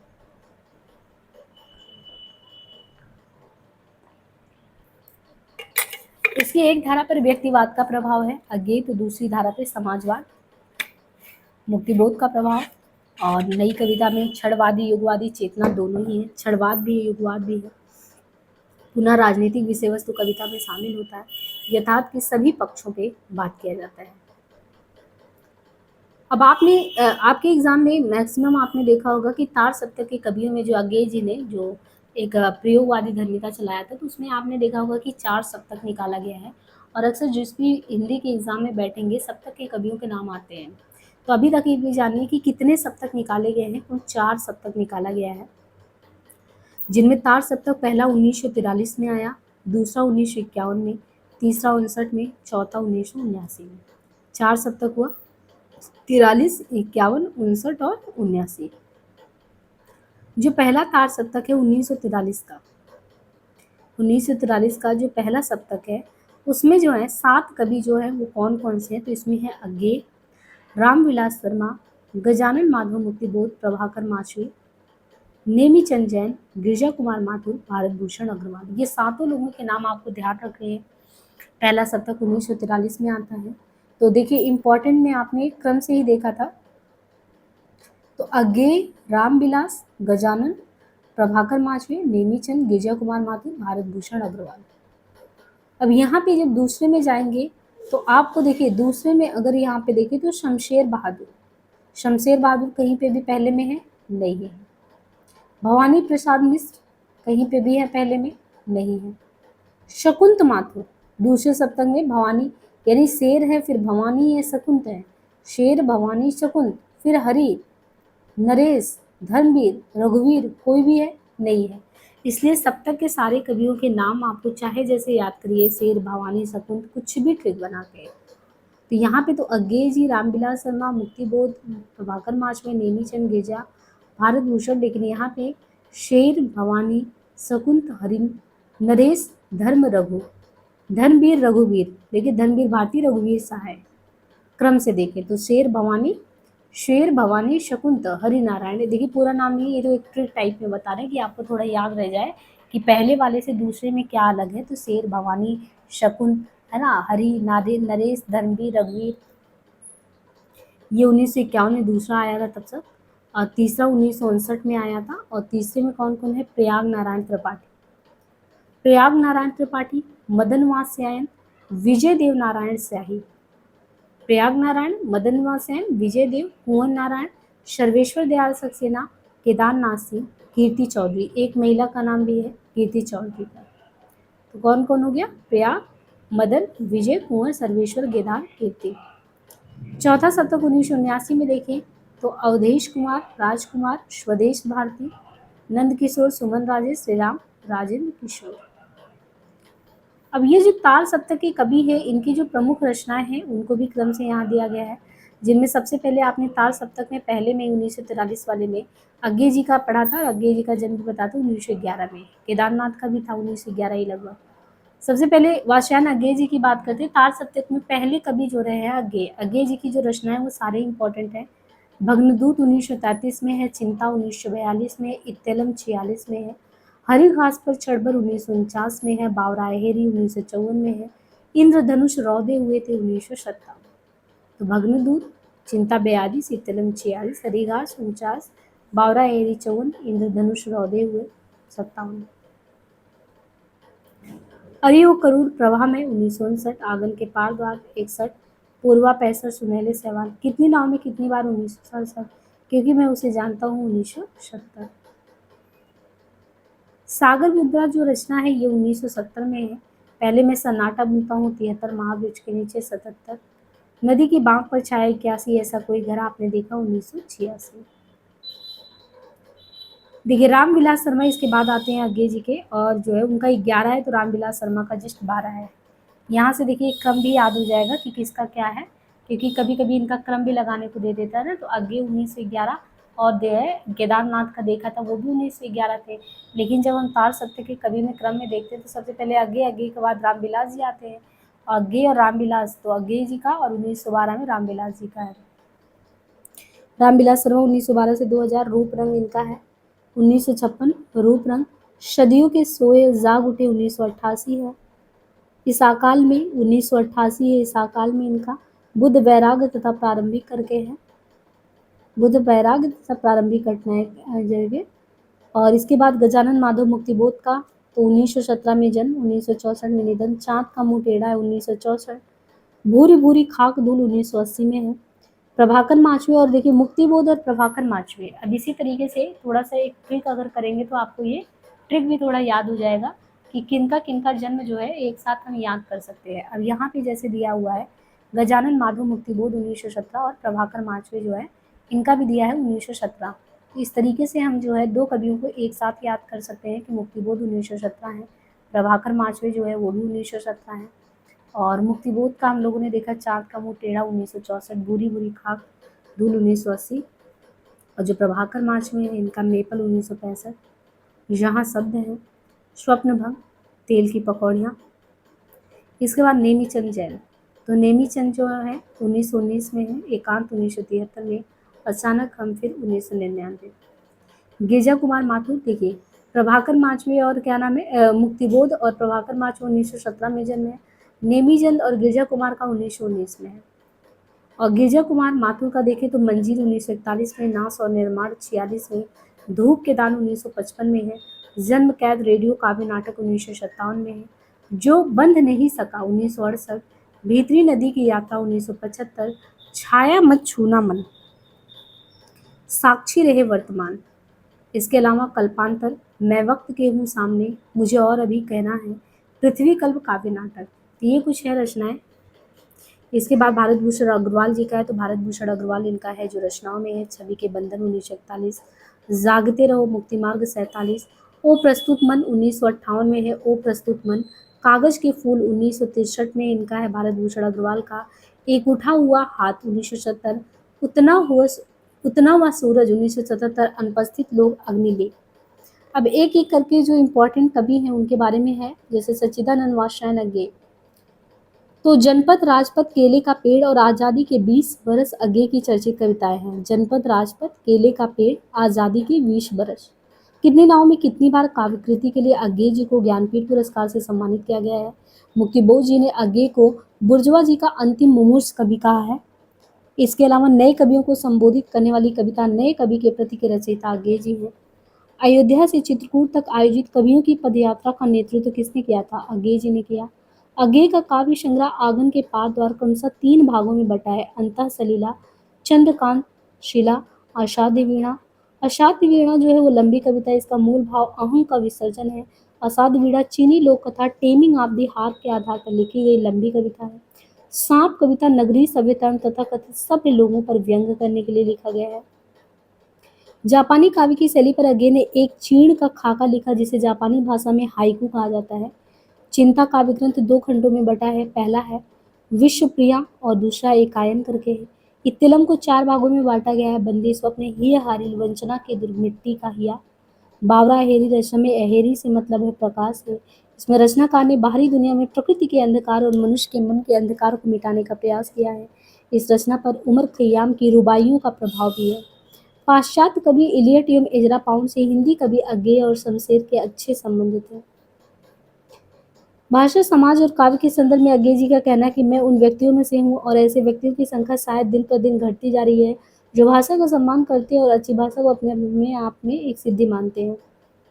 व्यक्ति समाज में स्वतंत्र है, समाज से नहीं। देखिए व्यक्ति समाज में स्वतंत्र है, वो नहीं है कि समाज से है। उस साहित्य की कोई प्रतिष्ठा नहीं हो सकती, अज्ञे जी का कहना है, जिसमें कोई सांस्कृतिक अस्मिता ना हो। काव्य सबसे पहले एक शब्द ही तो है, बाद में यही बात काव्य शब्द है। अज्ञेय के संदर्भ में और विद्वान क्या सोचते थे, तो अज्ञेय जी के बारे में जैसे स्वरूप चतुर्वेदी, राम स्वरूप चतुर्वेदी का कहना है कि आधुनिक साहित्य में मानवीय व्यक्तित्व उसकी सृजनात्मकता की सबसे गहरी चिंतन अगर किसने की है तो अज्ञेय जी ने की है, उनकी कृति में मिलता है। वे अपनी सोच व तकनीक में आधुनिक है। अज्ञेय की प्रकृति प्रेम में एक विराटता, एकांत और सन्नाटा है, कहना है बच्चन सिंह का। प्रसाद ने अनुभूति को दर्शन में घुलाया, जबकि अज्ञेय ने दर्शन को फिर से अनुभूति में घुलाने की राह अपनी कविता के जरिए निकाली, ये कहना है विजय देव नारायण शाही का। मुक्तिबोध की बात करें तो मुक्तिबोध को भयानक कवियों का कवि कहा गया। चांद का मुंह टेढ़ा काव्य संकलन में अधिक जटिल बिंबों की सघनता तथा ठेठ देसी प्रतीक वाली कविताओं की बहुलता है। मुक्तिबोध की कविताओं में नाटकीयता और रहस्य मुख्य रूप से विद्यमान है। मुक्तिबोध को गहन अनुभूति और तीव्र इंद्रिय बोध का कवि माना जाता है। मुक्तिबोध ने अपने काव्य संकलन का नाम चांद का मुंह टेढ़ा है रखा है, प्रतीकात्मक रूप में कि सुंदरता की अभिव्यक्ति के लिए चांद ही क्यों सबसे ज्यादा चुना जाता है। मुक्तिबोध चांद के मुंह को टेढ़ा बताकर पारंपरिक व अभिजात सौंदर्य बोध को नष्ट करना चाहते हैं। मुक्तिबोध की प्रसिद्ध कविताएं अंधेरे में ब्रह्म राक्षस, अंतःकरण का आयतन, भूल गलती है। अंधेरे में जो है वो मुक्तिबोध की बहुचर्चित व लंबी कविता है। मुक्तिबोध की रचनात्मकता का उत्कर्ष तो अंधेरे में ही दिखता है। ये कविता अपने आप में फैंटेसी शैली में लिखी गई है। सन 1964 में कल्पना पत्रिका में अंधेरे में कविता का पहला प्रकाशन आशंका के दीप नाम से हुआ था। इनका काव्य तिलस्मी और अयारी उपन्यासों की भांति रहस्यमय ढंग के बिंबों से भरा पड़ा है। मुक्तिबोध में फैंटेसी को अनुभव की कन्या माना। ब्रह्म राक्षस मुक्तिबोध की लंबी कविता, इसमें ऐसे ब्राह्मण का चित्र खींचा गया जो अपनी अतृप्त आकांक्षाओं के साथ मर चुका है तथा बाद में वो ब्रह्म राक्षस बन जाता है। भूल गलती कविता में मुक्तिबोध ने मनुष्य के अंगों एवं भावों का सजीव चित्रण किया है। सिरफिरे का कविता में कवि ने आकर्मण्यता, कर्तव्यहीनता, संवेदनशून्यता, स्वार्थपरता को दर्शाया है। विक्षुब्ध बुद्धि के मारक स्वर मुक्तिबोध की कविता है। भारतीय इतिहास और संस्कृति की पुस्तक को मध्य प्रदेश सरकार ने 1962 में प्रतिबंधित कर दिया था। मुक्तिबोध संवेदनात्मक ज्ञान और ज्ञानात्मक संवेदनसूद के प्रयोक्ता है। फैंटेसी के संदर्भ में मुक्तिबोध के विचार क्या है? ज्ञान गर्भ फैंटेसी द्वारा सार रूप में जीवन की पूर्ण रचना करता है, मुक्तिबोध का कहना है। फैंटेसी के तहत भाव पक्ष प्रधान एवं विभाव पक्ष गौड़ और प्रचलित तो होता ही है, साथ ही यह भाव पक्ष कल्पना को उत्तेजित करके बिंबों की रचना करते हुए एक ऐसा मूर्त विधान उपस्थित करता है जिस विधान में उस विधान ही के नियम होते हैं, ये कहना है मुक्तिबोध जी का। ये नंगा फासिज्म है। लेखक को लोग घेरे, शारीरिक क्षत की धमकी देकर सरकार सुनने तक को तैयार नहीं, अभिव्यक्ति की स्वतंत्रता की हत्या की जा रही है, कहना है मुक्तिबोध का। अंधेरे में कविता पर आलोचकों के विचार क्या है? ये कविता देश के आधुनिक जन इतिहास का स्वतंत्रता पूर्व और पश्चात एक दहकता इस्पाती दस्तावेज, इसमें अजब और अद्भुत रूप से व्यक्ति और जन का एकीकरण है, ये कहना है शमशेर बहादुर सिंह का। अंधेरे में के लंबे खंडों में कविता की समस्या समाज के उत्थान पतन और आंदोलन के बीच अपनी रचना के प्रेरक तत्वों का विज्ञान है, ये कहना रामस्वरूप चतुर्वेदी का। अस्मिता की खोज है, नामवर सिंह का कहना है। अपराध भावना का अनुसंधान तथा आरक्षित जीवन की कविता है, ये कहना है रामविलास जी का। अंतःस्थल का विप्लव, निर्मला जैन। आत्मसंशोधन का अनुसंधान, इंद्रनाथ मदान। लावा, प्रभाकर माशु। वह संघर्षरत है इसलिए उसकी पीठ पर नहीं वक्ष पर घाव है। वो सकर्मक है, सकने का पुंज है किंतु फटे हाल है, क्योंकि वो करुणा से युक्त होकर समाज के शोषित जनों का प्रतिनिधि बनता है। ये संस्कृति पुरुष मध्य वर्ग के आदर्शवाद, दृढ़ चरित्र और जीवन की सुविधाओं से समझौता न करने वाले व्यक्ति का प्रतीक है, ये कहना है विश्वनाथ त्रिपाठी जी का। मुक्तिबोध के संदर्भ में विद्वानों का मानना क्या है कि कबीर में जैसे सामाजिक विद्रोह का तीखापन और प्रणय अनुभव की कोमलता एक साथ मिलती है, कुछ वैसा ही देखने को हमको मुक्तिबोध में मिलता है, ऐसा कहना है रामस्वरूप चतुर्वेदी जी का। ये तथ्य अनदेखा नहीं किया जा सकता कि कविता के नए प्रतिमान के केंद्र में मुक्तिबोध है। जो कविता के नए प्रतिमान करके एक रचना ही इसी नाम से है।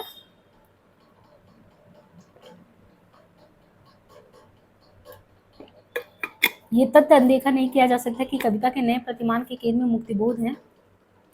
ये जो नामवर सिंह ने कहा है, तो इनका कविता के नए प्रतिमान करके रचना है, उसी में इन्होंने कहा है। इसके अलावा कि नई कविता में मुक्तिबोध की वही स्थिति है जो छायावाद में निराला की, ये भी देखिए दोनों चीज कहते हैं कि ये तथ्य अनदेखा नहीं कर सकते कि कविता के नए प्रतिमान के केंद्र में मुक्तिबोध है, और जैसे स्थिति छायावाद में निराला की वैसे ही नई कविता में मुक्तिबोध की। रामविलास शर्मा कहना है उनका कि मुक्तिबोध को अंधेरे में कविता के नायक से अलग करके देखना असंभव है। मतलब जो अंधेरे में जो नायक है वो मुक्तिबोध ही है। और रामविलास शर्मा ये कहते हैं कि मुक्तिबोध के काव्य में अस्तित्ववाद का लघु मानव भी है और रहस्यवाद का विराट पुरुष भी है। मुक्तिबोध का काव्य संकलन चांद का मुंह टेढ़ा एक बड़े कलाकार का स्केच बुक लगता है। ये किसने कहा? रामस्वरूप चतुर्वेदी ने, बड़े स्केच। और फिर श्रीकांत वर्मा ने लिखा, किसी और कवि की कविताएं उसका इतिहास ना हो, मुक्तिबोध की कविताएं अवश्य उनका इतिहास ही है। आगे और उनके सहयोगी कवि शमशेर बात के कवि हैं, मुक्तिबोध खबर के या भयानक बात के, इसलिए उनकी कविता में नाटकीयता और रहस्य का वातावरण है। ये कहना है रामस्वरूप चतुर्वेदी जी का। कवि के रचना शिल्प को देखकर लग सकता है कि जैसे एक विराट खंडहर पूरा नए तौर पे बनाया गया हो, जिनमें से गुजरने पर भव्यता और एक खास तौर के अवसाद का एहसास हो। ये कहना है रामस्वरूप चतुर्वेदी जी का। बात के जीवन की बहुविध छवि को लेकर विकसित होने वाली नई कविता के अग्रज कवि सच्चे अर्थ में मुक्तिबोध ही है। ये कहना है डॉक्टर नगेंद्र का। मुक्तिबोध की कविता में प्रयोगवाद और प्रगतिवाद का रासायनिक मिश्रण है। वे एक ही साथ प्रयोगवादी भी हैं और प्रगतिवाद भी, किंतु दोनों की अतिरेकवादी प्रवृत्तियां उन्हें मान्य नहीं है। कहना है बच्चन सिंह का। मुक्तिबोध फैंटेसी का जब उपयोग करते हैं सत्य की अभिव्यक्ति के लिए, सत्य की खोज के लिए, सत्य की खोज की प्रक्रिया को प्रेरणा लेने के लिए। ये कहना है मैनेजर पांडे का। अशोक वाजपेयी कहते हैं कि मुक्तिबोध एक कठिन समय के कठिन कवि हैं। उन्होंने अपने सत्य को कठिन वैचारिक एवं भावनात्मक संघर्ष से पाया है और कविता में उसी चीज को चरितार्थ किया है। उनकी भाषा अनगढ़ तेजोदीप्त है। ये कहना है निर्मला जैन का। अब देखिए, अभी तक तो हमने पहले सप्तक के कवियों के नाम देखे थे लिस्ट में। अब जो है यहाँ पे देखिए जो दूसरे सप्तक के कवि हैं और उनकी जो इम्पोर्टेंट रचनाएं हैं, शमशेर बहादुर, भवानी प्रसाद, शकुंत माथुर, नरेश मेहता। क्रम से देखें तो 1911 में हमने अज्ञे जी का जन्म देखा था। किसका देखा? केदारनाथ जी का, नागार्जुन जी का देखा था। अज्ञे जी का भी शायद देखा था। और शमशेर बहादुर 1911, इनका भी जन्म 1911 से 93। भवानी प्रसाद जी का 1913 में। शकुंत माथुर 22 में। देखिए शकुंत और नरेश दोनों लोगों का, शकुंत माथुर और नरेश मेहता का दोनों लोगों का जन्म 1922 में है। तो शमशेर हैं, फिर भवानी है, शकुंत है, नरेश है। और जो शमशेर बहादुर है, इनकी रचनाओं में है कुछ कविताएं शमशेर बहादुर सिंह की, जो कि दूसरे वाले तार सप्तक में आते हैं। 1911 में जन्म है।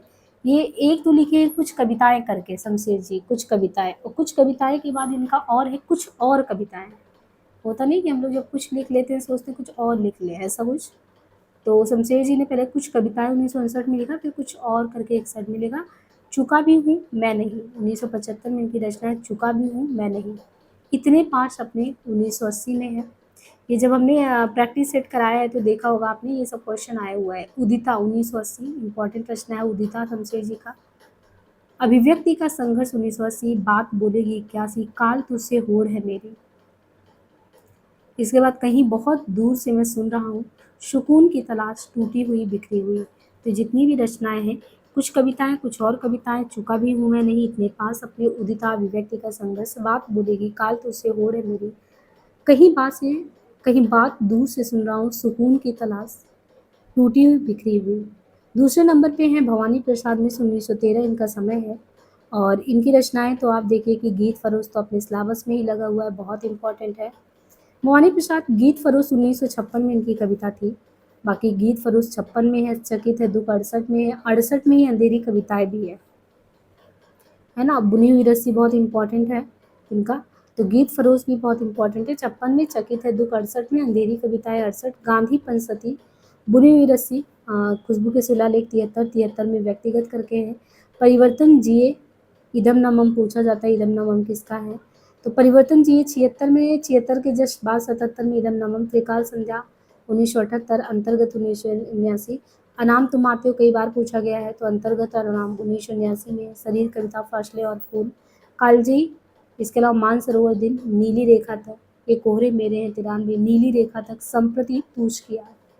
ये जितनी भी रचनाएं गीत फरोश, चकित है दुख, अंधेरी कविताएं, गांधी पंचसती, बुनी हुई रस्सी, खुशबू के शिलालेख, व्यक्तिगत, परिवर्तन जिए इदम नमम, त्रिकाल संध्या, अंतर्गत, अनाम तुम आते हो, शरीर कविता, फसले और फूल, कालजयी, मानसरोवर, संप्रति, नीली रेखा तक, तूस की आग, ये कोहरे मेरे हैं। शकुंत माथुर का जो है 1922 में चांदनी चूनर, अभी और कुछ 66 में, लहर नहीं टूटेगी 90 में। नरेश मेहता का जो रचना है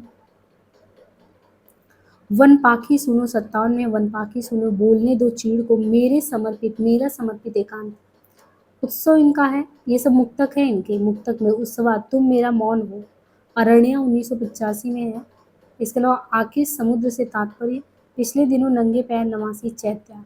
और देखिए कुछ खंडकाव्य भी इन्होंने, जो संशय की एक रात इनका बहुत इंपॉर्टेंट है, तो बहुत बार पूछा गया एग्जाम में, 1962 में है ये संशय की रात जो है। महाप्रस्थान 64 में, और सबरी करके 77 में, और प्रभात पर भी 77 में लिखा है। प्रार्थना पुरुष करके 1985 में, ये सब है नरेश मेहता का। हरिनारायण व्यास का जो है, जो रचना है वो 1923 में जन्म दिया। मृग और तृष्णा 68 में, त्रिकोण और सूर्योदय, बरगद के चिकने पत्ते 82, आउटर पर रुकी ट्रेन, उठे बादल झुके बादल, एक नशीला चांद। इसके बाद धर्मवीर भारती का है, तो धर्मवीर भारती की रचना वैसे भी बहुत इंपॉर्टेंट है। ठंडा लोहा 1952, कनुप्रिया 1959। धर्मवीर भारती 1926, ठंडा लोहा 52 में, कनुप्रिया 59 में, 7 गीत वर्ष, देशांतर, और सपना अभी भी आद्यांत करके है। और रघुवीर सहाय का है सीढ़ियों पर धूप 1929 में जन्म, सीढ़ियों पर धूप में 1960, आत्महत्या के विरुद्ध 67, हंसो हंसो जल्दी हंसो, लोग भूल गए 82 में, कुछ पत्ते कुछ चिट्ठियाँ एक समय था। अब यहाँ पे देखिए शमशेर बहादुर सिंह के बारे में देखें, तो शमशेर जी की कविताओं को छायावाद, प्रगतिवाद, प्रयोगवाद तीनों काव्य आंदोलनों में समान रूप की संस्कृति देखने को मिलती है। प्रगतिवाद के ज़्यादा करीब दिखता है। इन पर फ्रांसीसी प्रतीकवादी कवियों का प्रभाव कहा जाता है। शमशेर ने एक पीली शाम कविता अपनी पत्नी की रुग्णावस्था पर गहरी संवेदना व्यक्त करते हुए लिखा था, शमशेर ने। टेक्निक में अजरा पाउंड शायद मेरा सबसे बड़ा आदर्श बन गया, ये कहना है शमशेर जी का। मैं उर्दू और हिंदी का दुआब हूँ, शमशेर कहते हैं। रामस्वरूप चतुर्वेदी के बारे में कहते हैं कि टूटी हुई बिखरी हुई एक पीली शाम, धूप की कोठरी के आईने में खड़ी, अमन का राग घिर गया है, समय का रथ एवं समय साम्यवादी, ये कविताएं इनकी चर्चित हैं। भाषा में बोलचाल के गद्य का लहजा और लय में संगीत की चरम आमूर्त, दोनों परस्पर प्रतिबोधी मना स्थितियां कला को साधती हैं। जीवन के कठोरतम संघर्ष को लेकर उन्हें कविता में एकदम तरल बना सकना शमशेर के काव्य व्यक्तित्व की पहचान, ये रामस्वरूप का कहना है। यही कहते हैं कि चित्रकला, संगीत और कविता घुल मिलकर उनके यहाँ रचना संभव करते हैं। जगती के संदर्भों में कम से कम रहने पर शमशेर में हम एक पूर्ण रचना संसार देख पाते हैं। उनकी काव्य भाषा में संज्ञापद से कुछ अधिक महत्व है, रामस्वरूप का कहना है। शमशेर की आत्मा ने अपनी अभिव्यक्ति का एक प्रभावशाली भवन अपने हाथों तैयार किया है। तो ये गजानन का। और शमशेर की मूल मनोवृष्टि एक इम्प्रेशनिस्टिक चित्रकार की है, मुक्तिबोध का कहना है। प्रणय जीवन का प्रसंगबद्ध रसवादी कवि है, मुक्तिबोध। शमशेर कवियों के कवि हैं, कहना है अज्ञे जी का। शमशेर मूड्स के कवि हैं, किसी विजन के नहीं, मलयज का कहना है। शमशेर की शमशेरियत विष्णु खरे का कहना है। शमशेर का गद्य हिंदी का जाती है, तिवारी का कहना है। शमशेर का काव्य डी तिवारी रोमानी है, रामविलास शर्मा का कहना है। वे मुख्यतः प्रेम और प्रकृति सौंदर्य के कवि हैं, कहीं दोनों अलग, कहीं दोनों के अद्भुत रासायनिक गोल। बच्चन सिंह, उनके प्रेम में गहरी आसक्ति हुई है, छायावादी पवित्र वायवीयता भी है, बच्चन सिंह का कहना है। शमशेर की कविताओं को आप किसी अन्य अभिप्राय के लिए इस्तेमाल नहीं कर सकते, ये कहना सो वाजपेयी। अपने काव्य संकलन चुका भी हूँ मैंने की भूमिका में शमशेर स्वयं लिखते हैं कि अपनी काव्य कृतियाँ मुझे दरअसल सामाजिक दृष्टि से कुछ बहुत मूल्यवान लगती नहीं है। उनकी वास्तविक सामाजिक उपयोगिता मेरे लिए एक प्रश्न चिन्ह सा बन के रहेगी, कितना ही धुंधला से। काव्य कला समेत जीवन के सारे व्यापार एक लीला ही है। कला का संघर्ष समाज के संघर्षों से अलग कोई चीज नहीं हो सकती। अब यहाँ पे देखिए भवानी प्रसाद मिश्र के बारे में दिया है कि भवानी प्रसाद मिश्र ये गांधीवादी विचारधारा के कवि, कहानीकार उदय प्रकाश ने मिश्र जी को कविता का गांधी कहा है। किसने? उदय प्रकाश मिश्र ने कविता का गांधी कहा, किंतु उन्होंने स्वयं को गांधी का बेटा कहा। उनकी अधिकांश कविताओं में बोलचाल की शब्दावली तथा बोलचाल के लहजे का प्रयोग हुआ है। इन्होंने छंद मुक्त और छंदबद्ध दोनों ही प्रकार की कविताएं लिखी हैं। इनकी भाषा और अभिव्यक्ति में लोक जीवन के प्रभाव स्पष्ट रूप से दिखते हैं। भवानी प्रसाद मिश्र जी ने स्नेह शपथ कविता में संसार में स्नेह बांटने की सीख दी है। कमल के फूल, सतपुड़ा के जंगल, वाड़ी की दीनता, टूटने का सुख, गीत फरोश इनकी चर्चित कविताएं हैं। अब यहाँ पे देखिए जो मतलब कि तार सत्य के कवियों में नरेश मेहता का नाम उल्लेखित है। तो नरेश मेहता की जो रचनाएं हैं, इनकी प्रारंभिक कविताओं में ऋग्वैदिक रेशाओं के प्राचीन बिंबों का प्रभाव दिखाई देता है। दूसरा सप्तक, इसमें संग्रहित इनकी कविता किरण धेनुए चाहता मन तथा उसस में उपयुक्त बिंबों का प्रभाव दिखता है। इनके बिंबों में सौंदर्य है, ताजापन है। दूसरा सप्तक के अपने वक्तव्य में अपनी कविताओं के संदर्भ में वो कहते हैं कि अपनी कविताओं में वो आग लगा देना चाहते हैं, आग लिखना चाहते हैं। संशय की एक रात नरेश मेहता की लंबी व नाट्य शैली में लिखी गई कविता है। इस कविता में युद्ध को लेकर राम के मन में उठते हुए द्वंद्व का चित्रण किया गया है। समय देवता कविता के संदर्भ में महत्वपूर्ण तथ्य है कि मेरा समर्पित एकांत संग्रह की कविता है। इसे कवि ने नई कविता की पहली लंबी कविता भी कहा है। इसमें धरती के विभिन्न भागों का सांस्कृतिक व राजनीतिक चित्रण है। इसमें विलंबित बिंब का विधान है। इस कविता पर वैदिक बिंबों का स्पष्ट प्रभाव भी दिखता है। धर्मवीर भारती के बारे में देखें तो व्यक्ति स्वातंत्र्य इनकी कविताओं के केंद्र में रहा है। आलोचकों ने इनके प्रारंभिक काव्य संग्रह ठंडा लोहा को केशोरी बाहुता का काव्य कहा है। प्रेम पथ्यु एक यूनानी पौराणिक पुरुष है। ये लंबी कविता है। राधा कृष्ण के प्रेम का वर्णन कनुप्रिया काव्य संग्रह में किया गया है। देशांतर विदेशी कविताओं का संग्रह है। रघुवीर सहाय सीढ़ियों पर धूप में संकलित कविताओं में रोमानियत का प्रभाव है। इसमें इनके अलावा उनके अन्य कविता संग्रह में नया कला प्रयोग तथा रोमानियत मुक्त राजनीतिक व सामाजिक विमर्श की कविताएं मिलती हैं। आत्महत्या के विरुद्ध काव्य संग्रह के लिए बच्चन सिंह ने लिखा है, ये संग्रह जीवन में होने वाली आत्महत्याओं के विरुद्ध ही नहीं बल्कि साहित्य की हत्या करने वाले विटनिकों और आकविताओं के विरुद्ध भी है। रघुवीर सहाय ने मेरा प्रतिनिधि कविता राम मनोहर लोहिया के प्रति लिखा है। कविता के संदर्भ में सहाय ने कहा है कि विचार वस्तु का कविता में खून की तरह दौड़ते रहना कविता को जीवन और शक्ति देता है और ये तभी संभव जब हमारी कविता की जड़ें यथार्थ में हो। रचना के लिए किसी न किसी रूप में वर्तमान से पलायन जरूरी है। कोई ही इस पलायन को सुरुचिपूर्ण निभा पाता है। रघुवीर सहाय के संदर्भ में है कि रघुवीर सहाय ने एक बड़ा काम वो किया है कि उन्होंने कविता के पुराने प्रभाव मंडल से कविता को मुक्त किया। उससे कुछ अद्भुत अपूर्व की उम्मीद करने के बदले उसे सहज साधारण जिंदगी की छोटी छोटी घटनाओं और स्थितियों का आत्मी साक्षी बनाया है। ये कहना है मैनेजर पांडे का। मनुष्य जीवन की नियति को उसके समूचे विस्तार में देखना और प्रासंगिक बनाए रखना रघुवीर सहाय के कवि कर्म का केंद्रीय तत्व है। रामस्वरूप चतुर्वेदी राजनीति जैसे अखबारी विलय को कवि ने अनुभूति में ढाला। ये समकालीन कविता की एक महत्वपूर्ण उपलब्धि है, कहना है रामस्वरूप चतुर्वेदी का। भाषा का ये रचाव ऐसा लगता है कि यह तो भाषा लगती है या फिर अनुभूत का सीधा संस्पर्श, ये कहना है रामस्वरूप चतुर्वेदी का। तीसरा सप्तक के जो प्रमुख कवि हैं उनकी कृतियों में पहले देखिए यहाँ पे जो तीसरा सप्तक है उनमें है विजय देव नारायण शाही। इसके अलावा है कुंवर नारायण, सर्वेश्वर दयाल सक्सेना, केदारनाथ सिंह। तो विजय देव नारायण शाही 1924 से 1982 का समय, कुंवर नारायण का 1927 से 17, सर्वेश्वर दयाल का 27 में। तो कुंवर नारायण है, सर्वेश्वर दयाल दोनों लोगों का ही 27 में, केदारनाथ सिंह का 1934 में है। और विजय देव नारायण का अगर देखें तो इनकी रचनाओं का नाम है जैसे साखी 1983 में, मछली घर 1966 में, संवाद तुमसे 90 में, आवाज़ हमारी जाएगी, है ना। इसके बाद जो है कुंवर नारायण 1927 से 17 में, चक्रव्यूह 1956 में इनका है कुंवर नारायण का, परिवेश हम तुम 1961, अपने सामने, है ना। बाकी प्रबंध काव्य देखिए ये वो बहुत इंपॉर्टेंट है कुंवर नारायण का, आत्मजयी करके 1965 में इन्होंने लिखा है प्रबंध काव्य आत्मजयी 1965 में है। और ये वाजश्रवा के बहाने 2008 में है इनके द्वारा जो लिखित है। और कोई दूसरा नहीं 1993, इन दिनों 2002, हर्षिये का गंवार 2009, ना सीमाएं ना दूरियां 2017 अनुवाद किया है।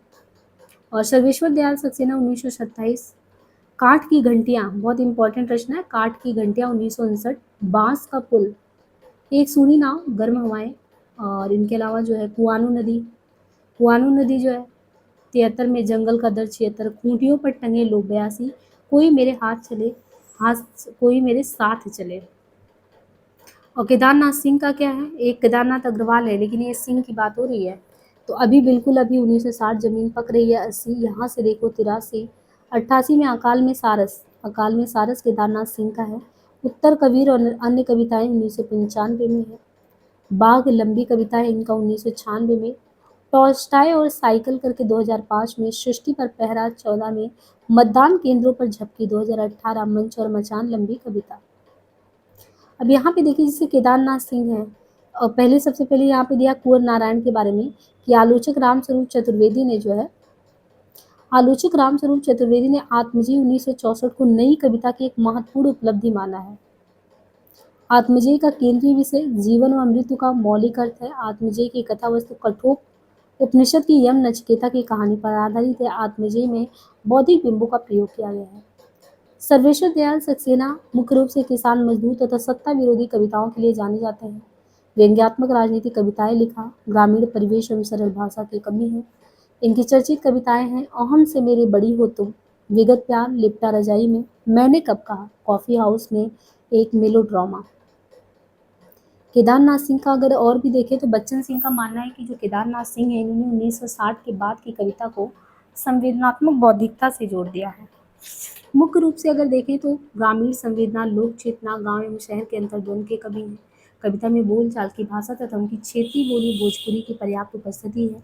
अपनी परवर्ती कविताओं में बिंब को लेकर शोध करने वाले कवि केदारनाथ जी अपनी कविताओं में भी बिंब को बहुत महत्व देते हैं। सुई और धागे के बीच में कविता में माँ का ममत्व एवं परिवार के प्रति समर्पण का भाव दिखाते हैं।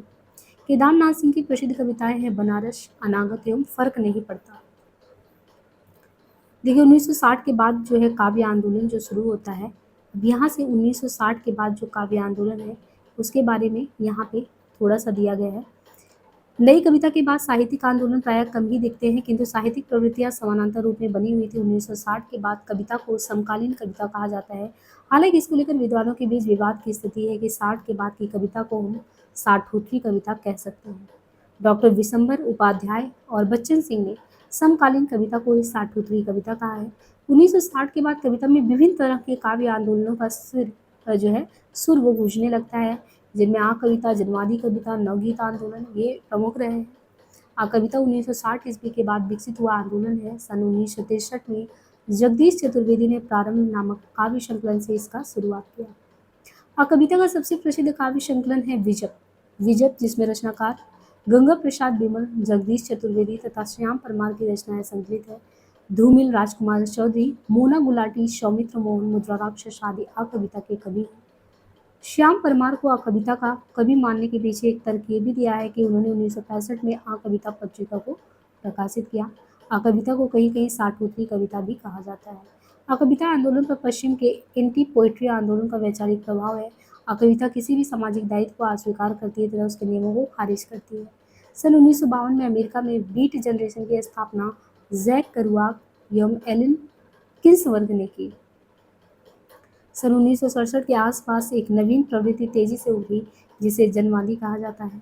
1980 के बाद की समकालीन हिंदी कविता की संवेदना विस्तृत व बहुआयामी है। इस कविता में राजनीतिक, सामाजिक गतिविधियां तथा पूंजीवाद, भूमंडलीकरण व सांप्रदायिकता की स्थितियां भी मौजूद है।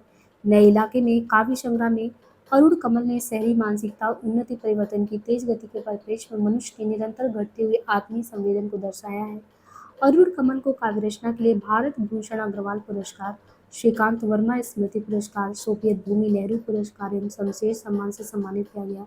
सिर पर जूता पैर में टोपी कविता किसका है तो लक्ष्मीकांत वर्मा का है। भगवत रावत, मदन कश्यप और उदय प्रकाश जनवादी कविता के कवि हैं। नई कविता के संदर्भ में विद्वानों का मानना क्या है कि लक्ष्मीकांत वर्मा का कृतित्व जितना बड़ा है उतना ही अस्त व्यस्त है, ये कहना है रामस्वरूप चतुर्वेदी का। बीट पीढ़ी हिंदी में काव्य आंदोलन है। तो देखिए सन 1965 यहाँ पे दिखाया गया है कि जो बीट पीढ़ी हिंदी में है इसके प्रवर्तक है राजकमल चौधरी। युत्सवादी कविता शलभ श्री राम सिंह का है। प्रतिबद्ध कविता वाम कविता परमानंद श्रीवास्तव का है। सनातन सूर्योदय वीरेंद्र कुमार जैन का है। विचार कविता महीप सिंह नरेंद्र मोहन का है। सांप्रतिक कविता श्याम नारायण का है। निर्दायसायनी कविता सत्यदेव राजहंस का है। ताजी कविता लक्ष्मीकांत वर्मा का है। बाकी हम नेक्स्ट सेशन में करेंगे जो इम्पोर्टेंट फैक्ट होंगे, है ना, जो भी इम्पोर्टेंट फैक्ट है हर एक विधा से। ये तो हम आधुनिक काल का कर रहे हैं, ऐसे हम आदिकाल से लेके पूरा कर लेंगे जो जितने भी इम्पोर्टेंट फैक्ट है। तो आज के लिए इतना ही। धन्यवाद।